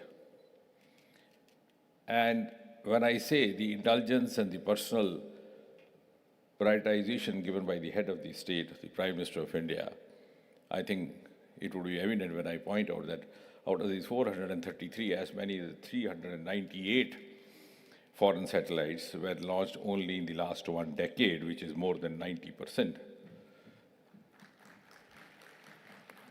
There have been, over the years, ever since ISRO was founded, 563 launches, for which the chairman deserves to be complimented. But again, the statistics point out that out of 563, as many as 457 have been launched, or these launches have happened only in the last 10 years during the present regime, which of course is also a kind of reflection of the prioritization given by this government to this sector, realizing its futuristic value, also its potential to contribute to the overall economy of the world globally, and of course that of India as well. And we have a wide range of satellites in place. We have the Earth observation satellites, we have the communication satellites, we have the NAVIC satellites, and of course the science research satellites.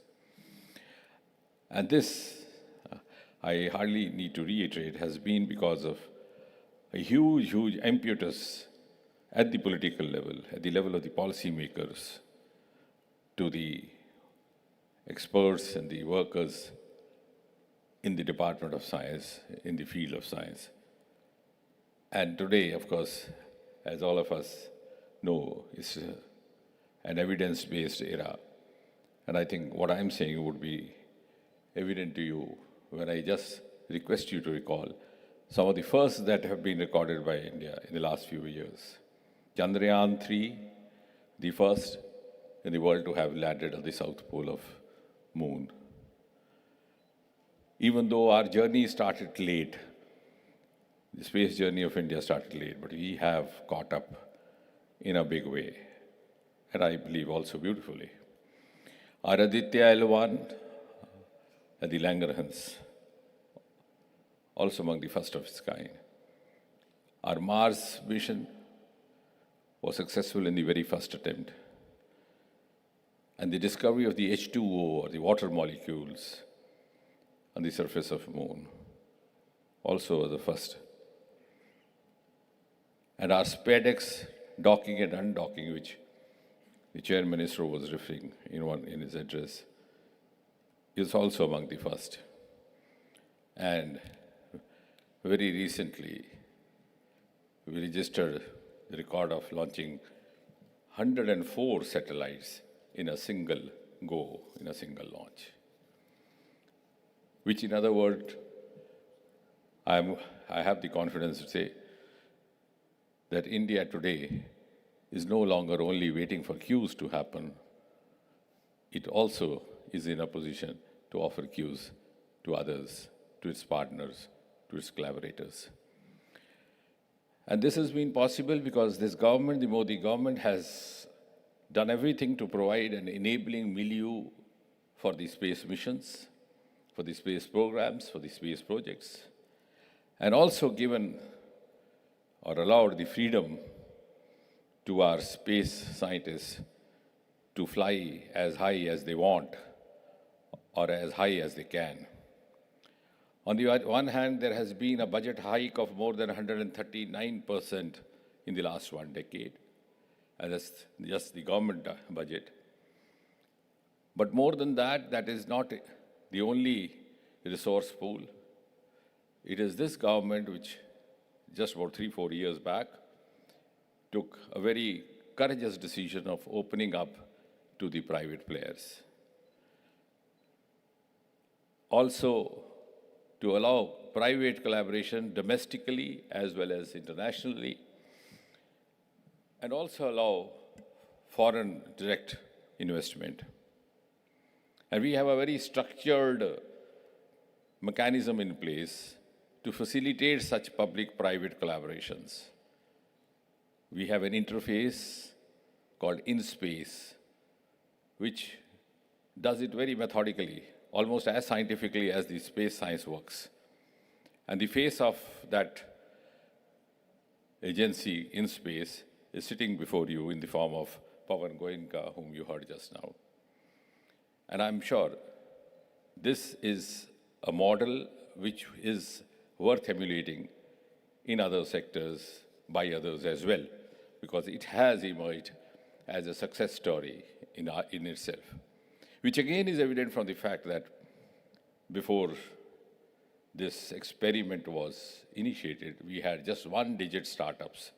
Today we have more than 300, just in about 3 or 4 years. And some of our first generation startups are now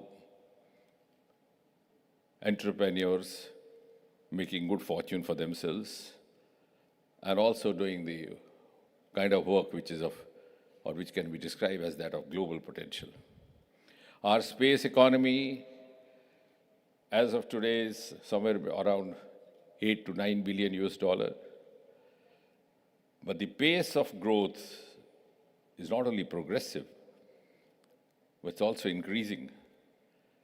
And therefore, we have the confidence and courage to say, and to make the projection that in the next 8-10 years, the space economy of India is likely to grow as much as 5 times to almost 44 or 45 billion US dollar, which, as I was saying in the beginning, the space economy is going to be an important component of the overall economy or the overall growth story of India, and thereby also the global growth story. We have had ambitious launches in the past. We have ambitious launches lined up for new future. Chairman ISRO was trying to spell out some of them. It was a very providential coincidence. 2024 ended with SpaceX, our docking and unlocking mission, and 2025 began with the 100th launch.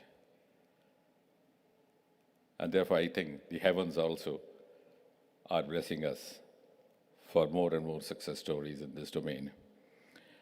And among those which we are lined up for the next few months, we have the US satellite for mobile commitment, we have the ambitious NICER, the NASA ISRO synthetic aperture radar, and then, of course, the test flights for the human space mission are in the process. By 2027, probably by the first half, we hope to send a human into space.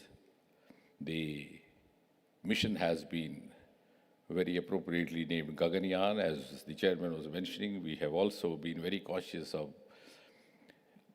of striking a synergy between the traditional Indian knowledge and the most modern technology while keeping the ethos alive and still not depriving ourselves of everything modern that is happening around. Then, of course, followed by that, we have the Chandrayaan 4, which would again be a great experience for the missions to come in the later years, because it's multiple dockings, undockings, etc. Then we have the Venus mission, and of course, a Bharat space station or International Space Station by India itself by the year 2035. And finally, an Indian human being on the surface of Moon by 2040. But immediately, of course, we have this International Space Mission, where one of our astronauts, Group Captain Shubhanshu Shukla, is already there. And most likely, if not by the end of this month, maybe around the first week of June, the launch would happen, which again is an evidence of the potential and the capabilities and the capacities of Indian space actors. But I think what is also unique about India's space program is that we are no longer confining ourselves only to the launching of rockets, which was and which has been a criticism from certain quarters of cynics for several decades. We have hugely qualified in using space technology in developmental works, in infrastructure works, whether it's the flood and disaster management. Today, India, by virtue of its space technology capacities, is providing disaster warnings and also disaster assessments to almost all the neighboring countries in Southeast Asia. We are also involving the same technology in a huge way in housing and urban development. We have a very ambitious program called Amrut to develop smart cities, 500 townships, and space technology is hugely contributing the planning of that program. Similarly, in the railway sector, in the agriculture sector, because India has a huge agriculture sector, and we have very optimally utilized the space technology, not only in improving our crop quality, but also about assessing the soil quality and so many other related factors. Then, of course, in the health sector, considering the kind of heterogeneous topography and geographical conditions that India has to deal with, telemedicine, and also the space technology inputs have been utilized for the benefit of the mankind and the ailing. In governance, we have, again, space technology in a variety of ways, also in collecting our real-time, foolproof utilization certificates. We are also now using it, along with the drones, in the mapping of farms and lands, which again I think is a success story, which has been named by the Government of India as the Swamitva program. And before I conclude, I must make a reference to the exhibition also, which is going on along with this conference. I didn't have enough time because it was already the time for inaugural session. But as chairman was mentioning that I have to travel abroad, incidentally that travel stands cancelled for certain reasons. And therefore I was telling him I would have enough time to go around. And why I'm saying so is that I would also appeal to you all to go around, because I think it's a must for everyone to visit. And the most beautiful part of it is that we have the startups and the industry at a single point waiting for you all. And therefore, if you ask me in a single sentence, what does this GLEX 2025 stand for? Because I have been a part of this conference circle for almost 3-4 decades, I would sum up in single sentence. This conference aims to advance India's vision at 2 levels. A, for Bharat, the vision of Viksit Bharat, and B, for the world, the vision of Vishwa Bandhu Bharat, which in other words says that we are not going to act as big brother, we are going to be equal brothers, helping, collaborating with the rest of the mankind, the rest of the population on this planet. And the end, I'm sure all the delegates are being looked after well. If there's any lapse, please don't hesitate reaching out to me directly. Dr. V. Narayanan is an academically driven, passionate organizer. But I'm sure during this 3-day prestigious summit, when he cares enough to ensure that it ends up as a good food for thought, he would have also made arrangements for a sumptuous food for the gut. Thank you very much, ladies and gentlemen.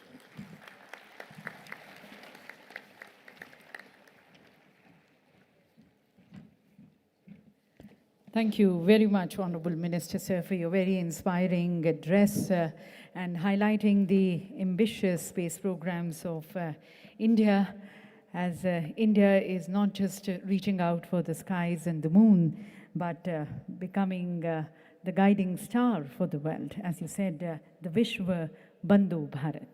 Thank you, Honorable Minister, sir. And ladies and gentlemen, we stand extremely honored that we have the message and the good wishes from our beloved Prime Minister, the charismatic global leader, Honorable Prime Minister Modi. We bring you his message through this video. Distinguished delegates, esteemed scientists, innovators, astronauts, and friends from across the globe. Namaskar. It is a great pleasure to connect with all of you at the Global Space Exploration Conference 2025. Space is not just a destination. It is a declaration of curiosity, courage, and collective progress. India's space journey reflects this spirit. From launching a small rocket in 1963 to becoming the first nation to land near the south pole of Moon, our journey has been remarkable. Our rockets carry more than payloads. They carry the dreams of 1.4 billion Indians. India's achievements are significant scientific milestones. Beyond that, they are proof that the human spirit can defy gravity. India made history by reaching Mars on its first attempt in 2014. Chandrayaan-1 helped discover water on the moon. Chandrayaan-2 gave us the highest resolution images of the moon. Chandrayaan-3 increased our understanding of the lunar south pole. We built cryogenic engines in a record time. We launched 100 satellites in a single mission. We have launched over 400 satellites for 34 nations on our launch vehicles. This year, we docked 2 satellites in space, a major step forward. Friends, India's space journey is not about racing others. It is about reaching higher together. Together, we share a common goal to explore space for the good of humanity. We launch a satellite for the South Asian nations. Now, the G20 satellite mission announced during our presidency will be a gift to the global South.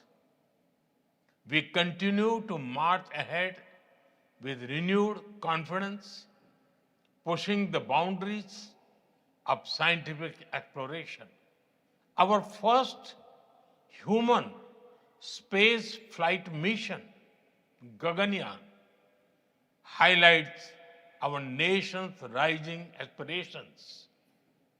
In coming weeks, an Indian astronaut will travel to space as part of a joint ISRO-NASA mission to the International Space Stations. By 2035, the Bharatiya Antariksh Station will open new frontiers in research and global cooperation. By 2040, an Indian's footprints will be on the moon. Mars and Venus are also on our radar. Friends, for India, space is about exploration as well as about empowerment. It empowers governance, enhances livelihoods, and inspires generations. From fishermen alerts to Gati Shakti platform, from railway safety to weather forecasting, our satellites look out for the welfare of every Indian. We have opened our space sector to startups, entrepreneurs, and young minds. Today, India has over 250 space startups. They are contributing to cutting-edge advancements in satellite technology, propulsion systems, imaging, and much more. And you know, it is even more inspiring that many of our missions are being led by women scientists. Friends, India's space vision is grounded in the ancient wisdom of Vasudhaiv Kutumbakam. That is, the world is one family. We strive not just for our own growth, but to enrich global knowledge, address common challenges, and inspire future generations. India stands for dreaming together, building together, and reaching for the stars together. Let us together write a new chapter in space exploration, guided by science and shared dreams for a better tomorrow. I wish you all a very pleasant and productive stay in India. Thank you. So, ladies and gentlemen, India writing a new chapter in the space under the dynamic leadership of our Honorable Prime Minister, working in the very spirit of Vasudhaiva Kutumbakam. And as Neil Armstrong had said, for India, it has been actually one small step and a giant leap for mankind. Thank you to our Honorable Prime Minister. And ladies and gentlemen, as we come now to the conclusion of this ceremony, I would now like to request Dr. Christian Feistinger, the Executive Director of International Astronautical Federation. Since he took over, ladies and gentlemen, over the leadership of IAF Secretariat, the IAF has seen a tremendous growth and expansion worldwide, doubling its membership base, expanding its event offer, including a global conference every year, making IAF a truly global and a visionary organization with 563 members in over 80 countries. So I invite now Dr. Christian Feistinger for his closing remarks for the session.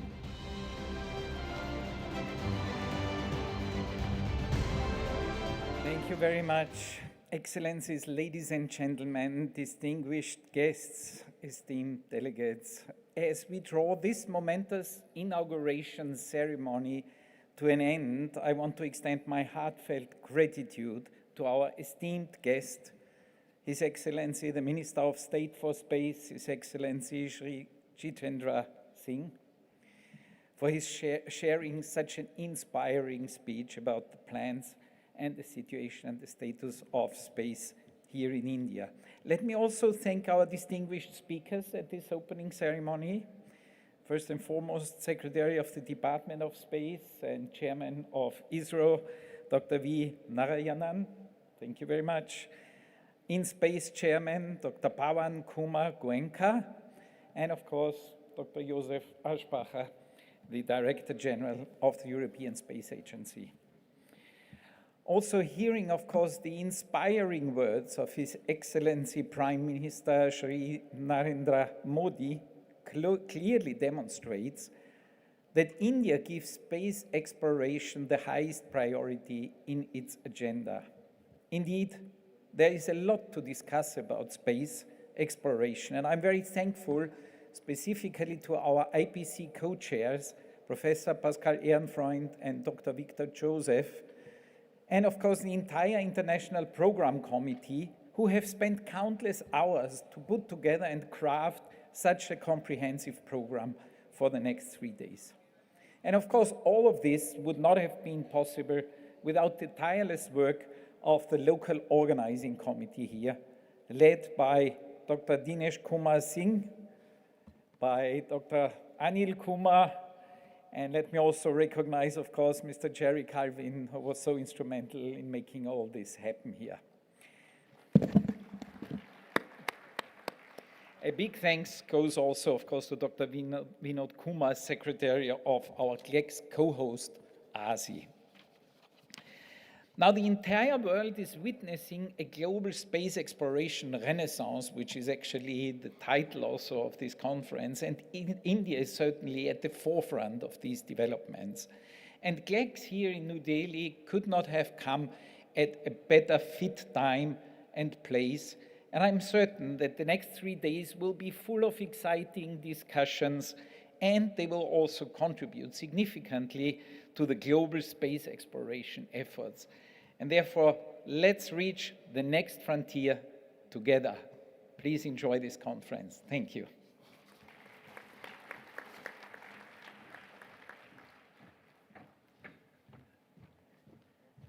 Thank you, Mr. Fashinger, for your closing remarks. Ladies and gentlemen, he's been the man behind guiding us towards a perfect coordination of the various sessions. And he's also going to be the master of ceremony for the sessions following, and also the moderator for our first plenary session. So thank you to Mr. Fashinger. And now, ladies and gentlemen, we have a picture perfect happening here on the stage, and I would like to invite our stellar astronauts who are present with us here in this August gathering to be please joining us here on the dais for a group photograph with the Honorable Minister and the other dignitaries. And with a round of applause from all of you, ladies and gentlemen, appreciation, applause, inviting Mr. Rakesh Sharma from India. Mr. Michael Lopez Alegria from US, Mr. Thomas Pesquet from France, Mr. Hadza Al-Mansouri from UAE, Ms. Sirisha Bandla from US, Mr. Gopichand Thotabura from India, Mr. Ajit Krishnan from India, Mr. Angad Pratap from India, and may I also request the Chancellor IIS State Dr. V.N. Suresh, former Secretary DOS Shri A.S. Kiran Kumar, and the Chairman of the Local Organizing Committee, Shri D.K. Singh, to please join us for this group photograph.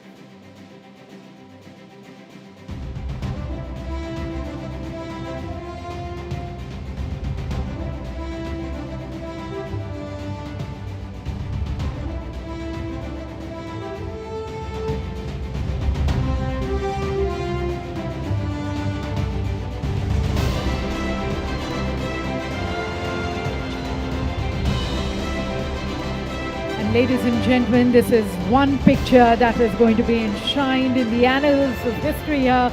A perfect picture that not only captures their presence, but also humanity's collective journey beyond the skies.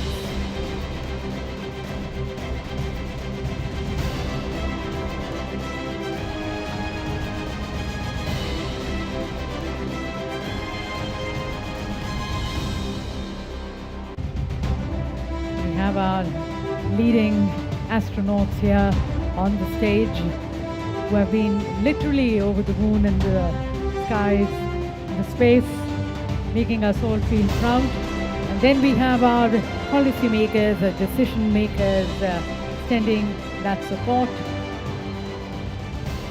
further as we all come together towards serving humanity. Reaching out for these new worlds as the space exploration renaissance begins.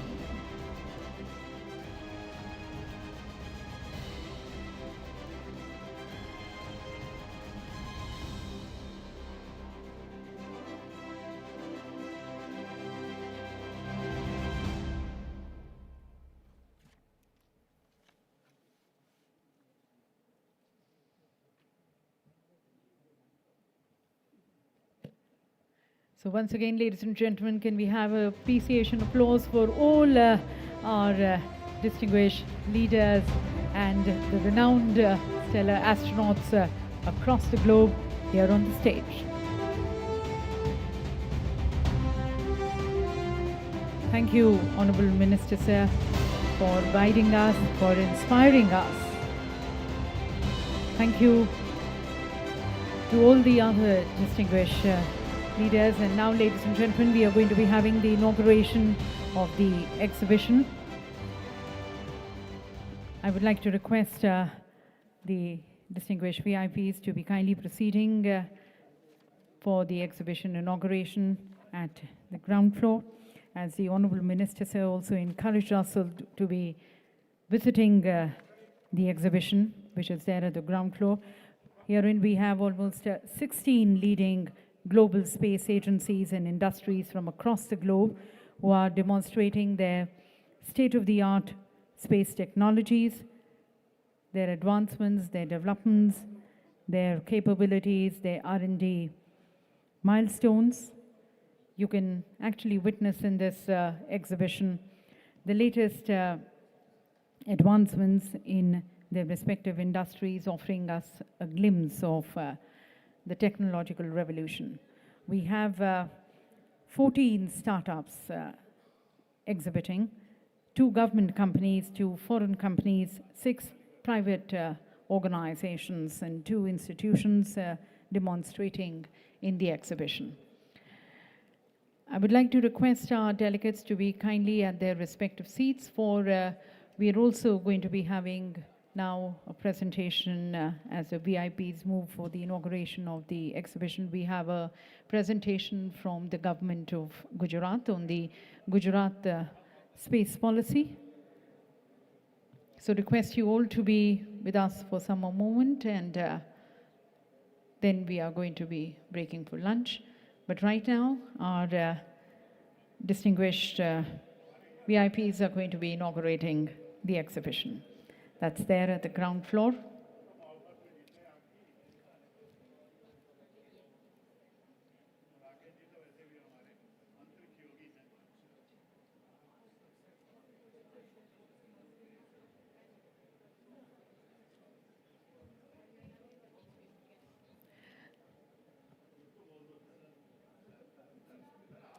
May I request our distinguished VIPs to be kindly proceeding to the ground floor, where we have the inauguration of the exhibition. The rest of the delegates are requested to kindly be at your respective seats. As I mentioned, we are going to be having a presentation from the government of Gujarat, and post that we are going to be breaking for lunch. Right now, requesting the others, except our VIPs, as they move towards the inauguration of the exhibition, to the ground floor.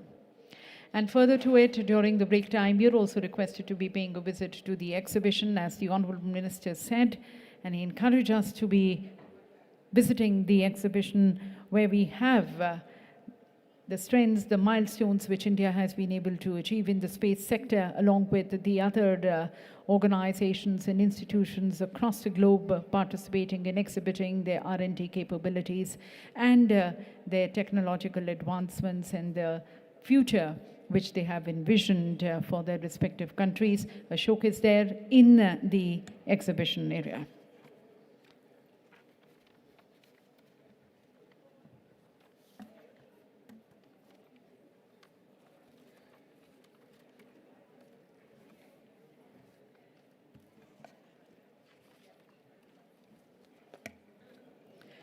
So just in the greater interest of all our delegates, ladies and gentlemen, because of the time, slightly we had overstretched on the time in the inaugural session, but then the guidance and the outlook to the entire conference and the missions which we have in the future, it definitely sets the tone and the context for our further discussions as we take in these various plenary sessions and the GNF, that which we are going to be starting with our first plenary session at 2 o'clock.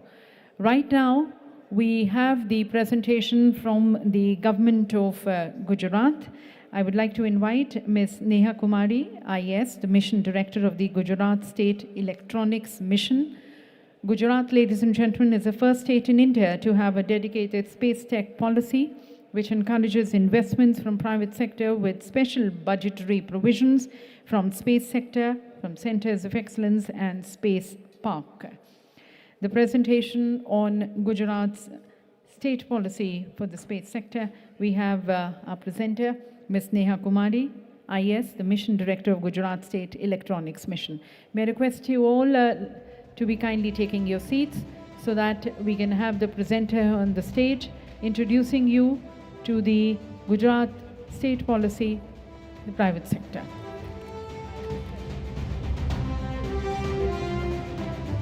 Greetings from Gujarat to one and all. Namaskar. Honorable leaders, delegates and pioneers of the space sector, I, Neha, welcome one and all and thank you on behalf of Government of Gujarat. Contributing to 86% of India's GDP, 12% of average growth rate in the last 7 years, Gujarat here at a glance, with 30% of India's export, we are having India's first platinum city, green industrial city, and India's first international finance services center, which is the GIFT City.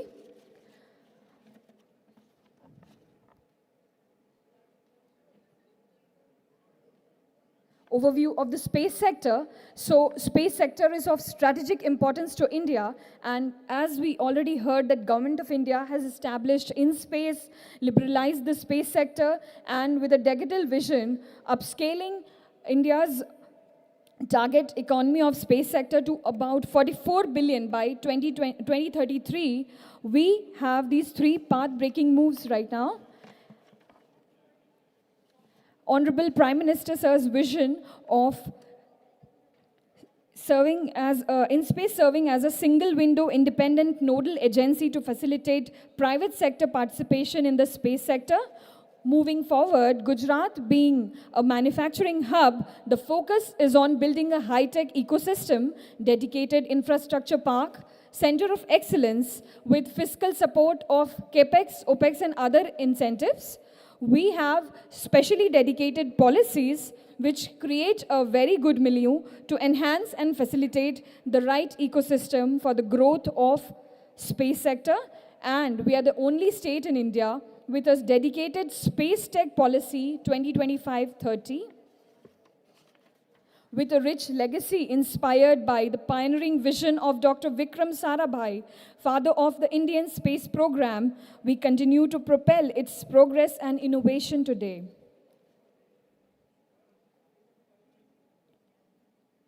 So the Gujarat space tech policy mainly focuses on 4 pillars: space tech manufacturing, ground segment, space application and design, space tech startups, and special support for establishment of Center of Excellence and Space Manufacturing Parks. We have also alignment of the Gujarat Electronics Policy of the 2022-28, which has CAPEX of 20%, along with interest subsidy, power subsidy, logistics subsidy under the OPEX, and HR and other support like EPF reimbursement and waiver of the stamp duty registration and fees. Under the IT-ITS policy also, we have CAPEX, OPEX and HR incentives along with CFC assistance of 25%. For the startups, we have assistance in R&D, patent assistance, quality certification, monthly lease rental support, and facilitating shared infrastructure. Here is a list of products eligible covered for incentives, which I'll quickly run through. Then we have a dedicated space manufacturing park coming up, which will have a plug-and-play infrastructure for satellite manufacturing and applications hub.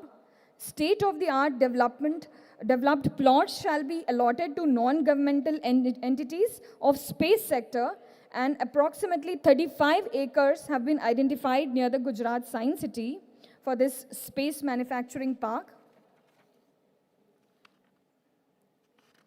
This will serve as a space accelerator center, which will have overall infrastructure, visibility, outreach, mentoring, funding, skill development, legal and IP. So all this will happen together at the accelerator center. A glimpse of our existing science city, which is about to have an astronomy gallery of over 85,000 square meter area to popularize space science with a project cost of 150 crore, which has a 172-seater hybrid 3D planetarium, observatory, simulators, and 150 plus exhibits. We also have exhibits of around 90 plus exhibits of around 2,500 square meters. So these are some snippets where everybody can go and have a feel of it.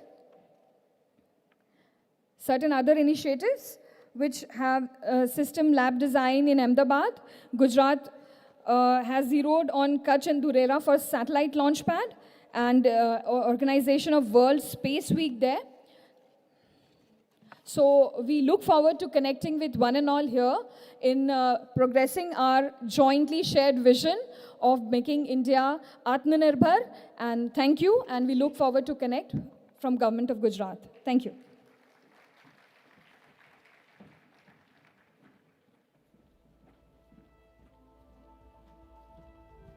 Thank you, ma'am. And ladies and gentlemen, that was Gujarat state space policy. And as mentioned, Gujarat is the first state in the country to have a dedicated space tech policy. With that, we now draw curtains to the first session, the opening ceremony, and we now proceed for lunch. We're going to be starting with our plenary session at 2 o'clock, and the very first session is on high-level space leaders, the future of space exploration, the agency perspective. That's going to be moderated by Dr. Christian Feistinger, the IAF Executive Director. He's also going to be the master of ceremony for all the sessions in these 3 days. So enjoy your lunch, and requesting you to be back at your seats at 1:50 so that we can start with the plenary session, the first plenary on time.